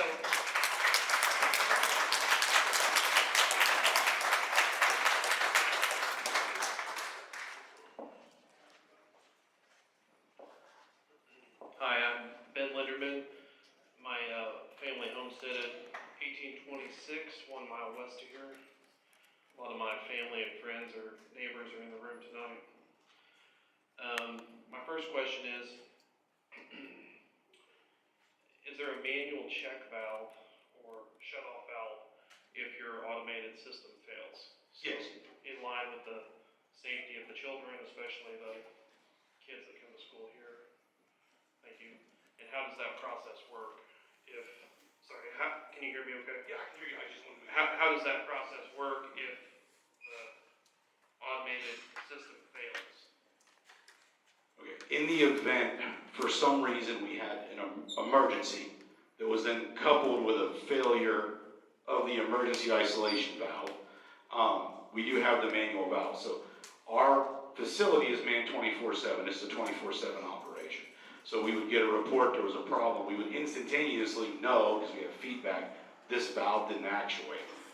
In the unlikely event that occurred, we would then deploy our personnel to the field to manually isolate the required isolations. And those are along the pipeline? Yeah, so the source isolation's at our site, within like a 1-minute walk of the control room. So they'd be able to get there and isolate it. The CO2 would not backflow out of the well. So we'd be able to isolate the supply side, and then go out and manually isolate the other ends. Yeah, I understand. Hopefully we would have a road there. Yeah, exactly, yes. Okay. Secondly, there was some discussion that, the project would stop at 12 years, but that's likely not true, right? This project is likely gonna run, like, with the length of a plant. I think the last meeting, just to clarify for people that may not have been there, the project would extend beyond 12 years. You would reapply for a permit after 6, for another 12-year permit, and then evaluate the length of the plant. I would assume would be what you would do, like, for the life cycle of the plant after about 20, 25 years, see if you could extend it another cycle. Is that pretty accurate? That is a fair statement, that we have a 12-year permit. So right now it's 12 years. If we get into this and everything is going the way we think, and there's no problems and everything, and everything's working great, there would be no reason to stop, other than if there were problems or anything like that. Yes. My preference would be that we continue. Right, I understand. And you had also stated at the last meeting that the pore space capacity, you had not necessarily modeled it, but that it was likely in the neighborhood of 35 or 40 years, potentially. Easily, yes. Easily. All right. And then the last thing, and I do appreciate Dr. Bonomo for allowing more people to speak, so thank you, Janelle.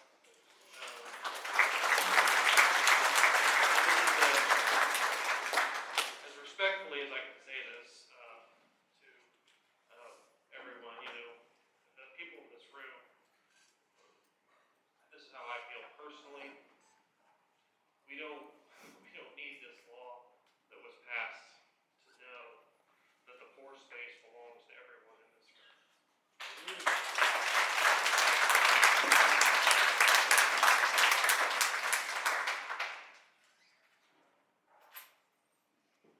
It's me again. Hey, just a couple questions. I have two people wanted me to ask some questions, and one guy he had concern that the Universal Park up there is less than a mile from your well site, and he kind of wanted to know what kind of impacts could possibly happen if something, bad happens, So, and this is hard to answer because if there's a catastrophic failure, which there should not be because everything is engineered and designed to meet all these requirements to prevent a catastrophic incident.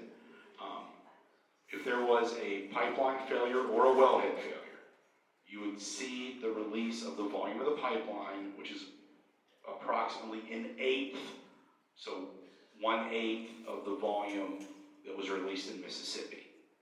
So at that point, that does not have the ability to reach like that point a mile away. That would be a much more contained incident if there was some sort of catastrophic failure, but with proper engineering, maintenance, that should not occur. Another question is, the reason why this is 12 years is because you get 12-year carbon credits, right? Okay, so I would want to tell everybody that if you go to sign a contract, you make damn sure that it doesn't say 12 years and then after that they can just cabbage on to whatever they want, because the infrastructure's there. They're not going to shut this down. They're going to run this thing until it don't run no more. And then another thing is it going to be like 5 to 1 carbon dioxide to 1 part ammonia? So you're going to get 1 metric ton of ammonia to 5 metric ton of carbon dioxide.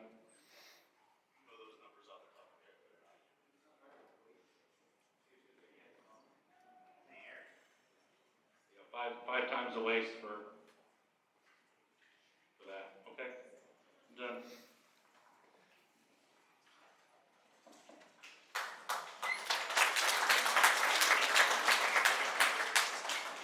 Hi, my name's Amy McLennan. I live 1968. I was a kid sitting on my sofa in the living room reading a book on November 9th, and there was the largest earthquake ever recorded in this area. It was a magnitude 5.4 on the Richter scale.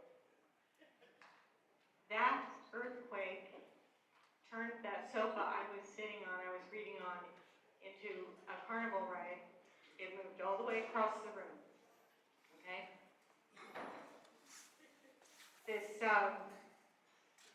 We've been talking about the New Madrid fault line, but there's another fault line that has been termed very dangerous, classified dangerous. It's the Wabash Valley fault line, and that intersects with the New Madrid fault line.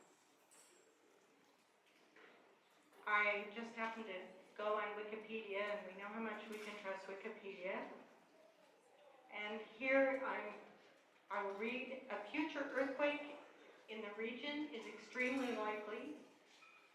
In 2005, seismologists and geologists estimated a 90% chance of a magnitude 6 to 7 tremor before 2055. That would be, that your 12-year window, could be in there anywhere. It would likely originate from the Wabash Valley Fault seismic zone on the Indiana-Illinois border or on the New Madrid Fault zone. That sounds like it has potential for a catastrophic incident to me. What's your answer to that? So, once again, the New Madrid primarily exists in the Evansville, Vincennes region. So, when you have an earthquake, even a 7 earthquake in that region, the amount of energy released in our region is far lower. I'm talking about a 5.4 tremor that shook my house so much that the couch moved across the room. Yes. This is less than a quarter mile from your wellhead. Yes. Just because there is surface tremors does not mean that these subsurface rocks have become broken or compromised. I'm concerned about your pipeline that's 5 feet below the surface. This quake could happen any time between now and 2055. Those pipelines are designed for these types of situations. You don't see a lot of these pipelines breaking. Magnitude 7 earthquake. That pipeline would withstand the magnitude 7 tremor. I cannot answer that with dead certainty, but once again, if we had a magnitude 7 earthquake here, our system, we are required to shut down at that level of earthquake anyway and isolate the pipeline. Fukushima had all kinds of backup systems too, automatic and manual. Fukushima. I know that's nuclear, but, backups and backups fail. And your dead certainty has an entirely different connotation for someone and all these people living near this pipeline. Thank you.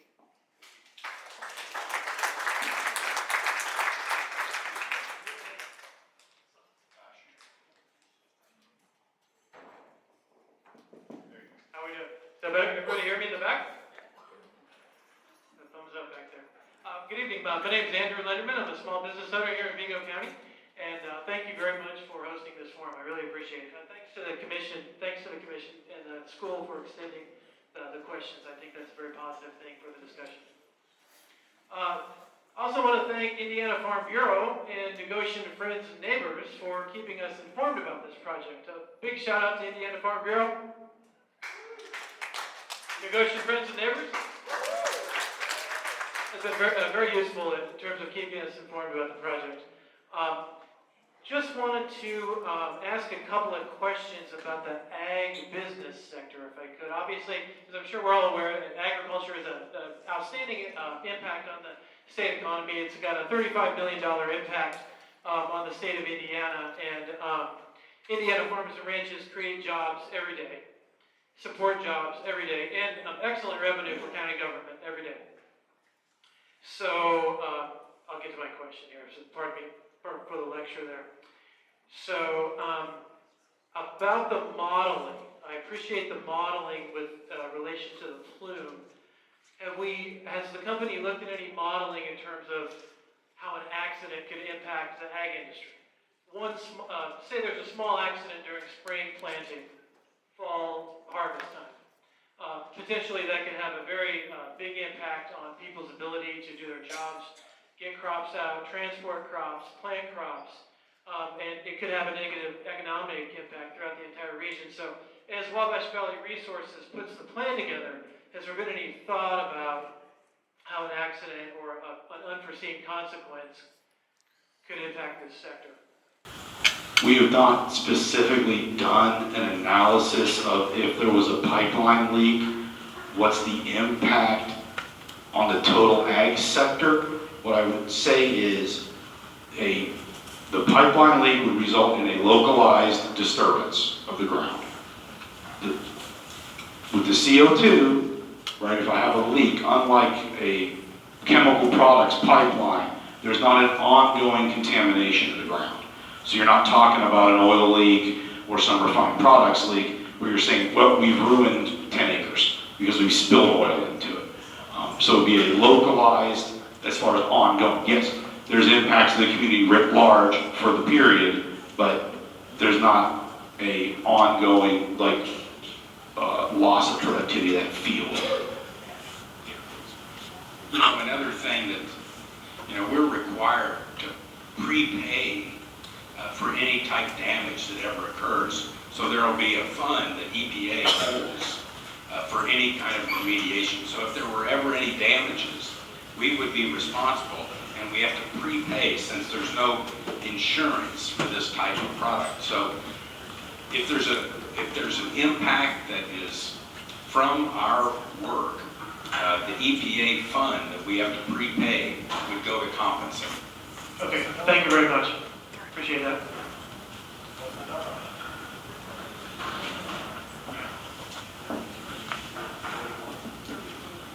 These are two questions that were texted to me from Edgar County residents. The first is, your website states that you will be the, quote, the largest carbon sink in the U.S., and could you please clarify that?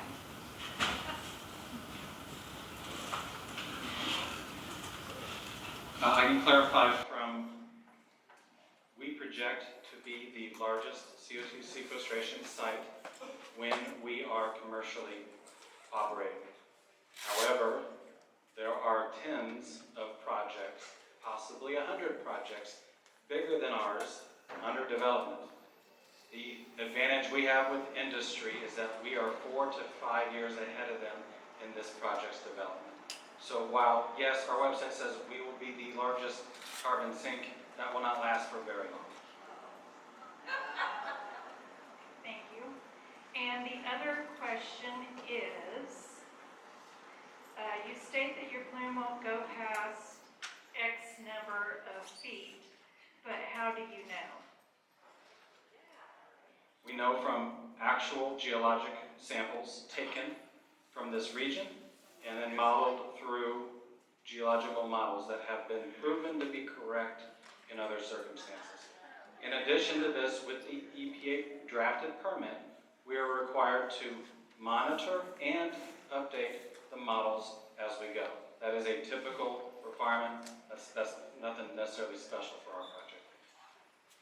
So how do you know? We can monitor the plume of CO2 during operation. And how do you do that? It's spelled out in our permit. Rory may need to come up here, but I understand that there are various ways to monitor where the plume is. There's not just one technique to be able to do it. Sorry, I had to use the pressure. So we are required by the permit to do a variety of things for monitoring. So the physical injection well is fully instrumented, so we're continuously monitoring and it's fed back to the control room. The bottom hole pressures, temperatures, we monitor borehole temperature and do all that. So that's a piece of data that then is fed in as part of the model of what's your bottom hole pressure, is it reacting as predicted, and these other things. We're also required at far afield to set another well that is physically in that formation, and it is then also continuously measuring pressures, temperatures, and those things on a continuous basis. And then you can verify the formation is reacting per the model, because you're able to see changes in pressures and temperatures and say, this looks right. On an annual basis, we're required to remodel based off the data and submit that to EPA and say, this is what we saw in the modeling. We're also pulling water samples on a semi-annual basis from those wells to check for CO2 concentration and other things to say, yes, this appears to be reacting the way we thought was required. On a 5-year basis, we're required to bring in an indirect technique to measure that. So that'd either be like a 2D or a 3D seismic, where you actually physically measure the plume from the surface. And 2D seismic is when you actually shake the ground and you put energy in, and we did 99 miles of this as part of our requirement for the permit, and you can see the individual layers and then measure any change, and that's a way you can also measure the plume and verify it is acting and behaving as per the model and the permit requirement. Okay, thank you. I have personally been insulted here tonight. On your screen, it said you go into communities with low income. Is that what you feel is around here? And we're all low income? That's insulting. So that is from a government study talking about former coal communities that have been impacted by loss of coal industry. Don't put it up there. Because we all understand it, that you're calling us low income, you come into our community. Another thing, you have never explained to the people what happens when the pore space gets full. Doesn't it have to go someplace else? So as we're injecting, the CO2 moves outward. So The CO2 moves the brine out of the way, and CO2 moves to the top, right? no. Well, that's what I just researched, and then that is supposed to make a cap rock. No, the cap rock is existing. The CO2 does not create the cap rock. Don't tell us that, because that's not true. I have researched so many papers that says the CO2 rises, it makes it, well, how long, you saying the cap rock's already there? Yes, What ma'am. made it? It's a natural deposition. When this region was an ocean, a billion years ago, as it was filled, you end up with multiple layers of different geologic formations: sandstones, siltstones, limestones, shales. You have all these different rock formations. As you drill down, you have multiple rock formations. Some of those formations are porous and permeable. Those are sequestration zones. Some of those formations are not porous and not permeable. Those are seal layers and cap rocks. And what makes this region great for sequestration is there's an existence of porous and permeable layers and impervious, non-permeable layers that act as your seals that prevent the upward mobility of that CO2 and keep it locked in the target formation. Another thing, you have to rely upon nature, don't you? Nature is the boss. If she don't cooperate with you, you got disaster on your hands. And also, I want to know what kind of equipment you're planning on providing to the fire departments. So as we develop our emergency plans, working in conjunction with these fire departments, we'll identify the equipment they feel is required and supply that to them. Okay, what would be the most effective equipment? Mask, right? Yeah, pretty much standard You're not scuba. going to supply those cost a fortune. Yes, we will supply them. You wouldn't even know how many. That's why we work in coordination with the local emergency responders to provide them as needed. Thanks. Can I email you what I read about port space? Yes, ma'am? I will. Give me your email.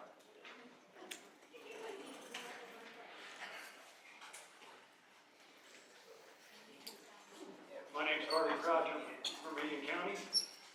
Everyone's worried about pipe failure and plume. What secondary containment, such as jacketing the pipe. So if you do have a mainline failure, it could be recovered rather than let out into the atmosphere. No, we have not looked at that. I'd want to.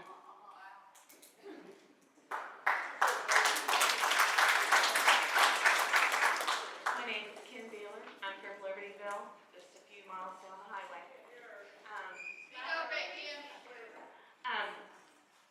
I just happen to notice how much safety things that you're talking about. And to me, when you're talking about that much safety, something really dangerous is going on.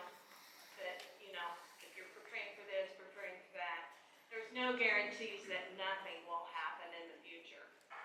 Another thing is, I'm wondering, so you said that you would be here 12 years on that permit. It could last out 30, 40 years. So all this stuff is in the ground. Who is gonna monitor that safety after your business is gone? That stuff is gonna be in the ground and you guys are gonna be gone.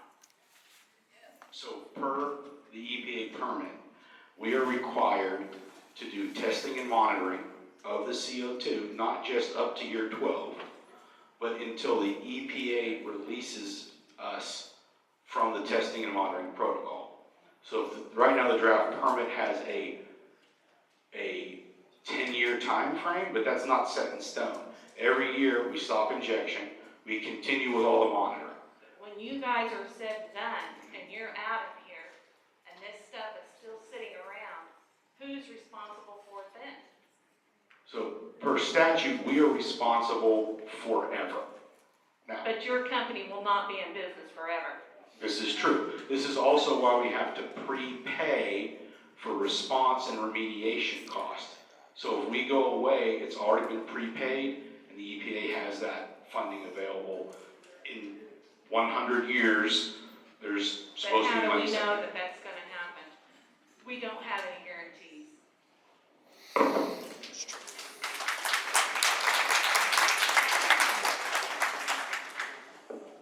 My name is Randall Reagan. I have a statement or a question for you to just, okay, sorry. My name is Randall Reagan. I have a question about, have you explained to these people what happens when you are poisoned by ammonia? Have you explained to these people what happens if they're poisoned by CO2? Because I think everyone needs to know the dangers of ammonia poisoning. Lungs, hearts. Go ahead, I'll let you explain. Yeah. I got another. So, yes. I would never say that CO2 is not a danger, and ammonia is also dangerous. You can ask any of your friends that are farmers, you have to be careful around ammonia. Ammonia can be an asphyxiant in high enough concentrations, 100%. The same holds true with CO2. CO2 is an asphyxiant in high enough concentrations, which can lead to death. There's no doubt about that. Once again, the nice thing about CO2, if you remove somebody from the environment with the CO2, they will self-recover. It's not like carbon monoxide. Carbon monoxide requires, you actually have to go into a hyperbaric chamber because it bonds to the hemoglobin, but CO2, you will self-recover if you're removed from it and you're still breathing. You can self-recover from it. But it is, yes, it's an asphyxiant, it is dangerous, 100%. But I'm speaking more in regards to the ammonia. As a former Marine, what they did, and what I learned there, ammonia and even trace amounts can cause, will cook your lungs. It will keep you from being able to do breathing out CO2. It will damage your lungs. So when you have an accident, now what's your PSI on the ammonia pipeline? We don't have an ammonia pipeline. Okay, but you're going to be making it there. We're going to make ammonia other side, yes. So therefore, it's going to be under pressure in tanks, is that correct? The tanks are atmospheric pressure tanks. And that means that it's just 12 PSI, It's a refrigerated tank, so you can store it at atmospheric pressures. Right, so you don't compress it, you don't put any PSI to that moment, put it in the tank. Yeah. We pump it to the tank, so there's pumps, and the ammonia loop itself operates at high pressure. Yes. That's what I'm Yeah. asking, that's what I'm asking. Yeah. So, anyway, variations up and down this, river that we live. One of those pop open because in Donaldson, in 2020, I'm sure you're aware of it, down in Louisiana, what happened when a valve opened up on one of those tanks? I'm guessing they had a big ammonia release. Dan, you probably are more aware of the Donaldsonville. Right. Because these folks need to know this. What happened, you know? I don't know what absolute specifics, no. Well, okay, 3 schools shut down, kids got sick. They shut down the interstates. What precautions, what sirens, what are you going to do to ensure? Because anybody within 10 miles of your ammonia plant, when that goes off, it better be like the nuke plant goes off. Alarms need to go, and people need to get the hell out of the way. Because it's like chlorine gas. It's along that line of what it does to your lungs, what ammonia does. That's on you, you, and you. Okay, boys? Thank you.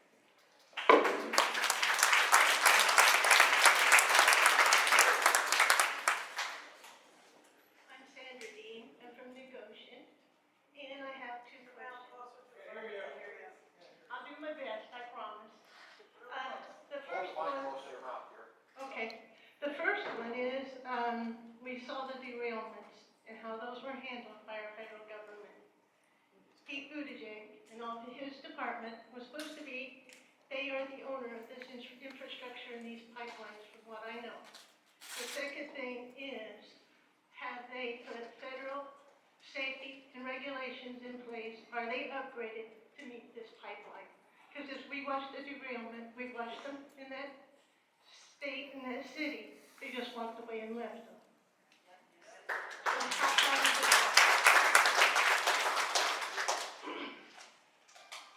I am not sure I can answer your question You better exactly, look into other it. than we have and own the liability of anything that occurs from our project. And That's not right. We need to have the safety regulations in place before you even start or think so about it. this country produces and distributes a lot of anhydrous ammonia. They are able to do it safely every day with regulations that have been developed for But decades. have you checked that the federal regulations are in place? We actually are required to follow those regulations and will be audited by You need to necessary check. regulations. The last I seen and the last I read, they haven't been upgraded since 2012. They were asking him to upgrade them. You need to check to see if they're upgraded. This is our community. The second thing is, our state isn't the only one that's fighting this. Iowa, South Dakota, some of the others.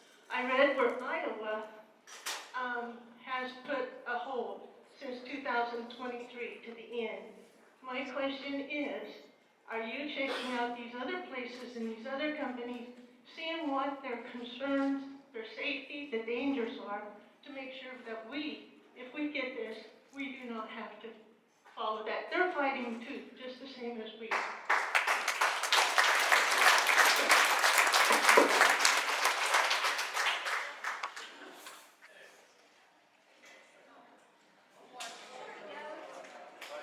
Dr. Bonomo, thank you very much for having us here. Go ahead, Mr. Olson. Your little picture you had on there, the little thing, we could do that in a week. You're talking 2.5 years. But can't you people get it? We do not want this in our territory.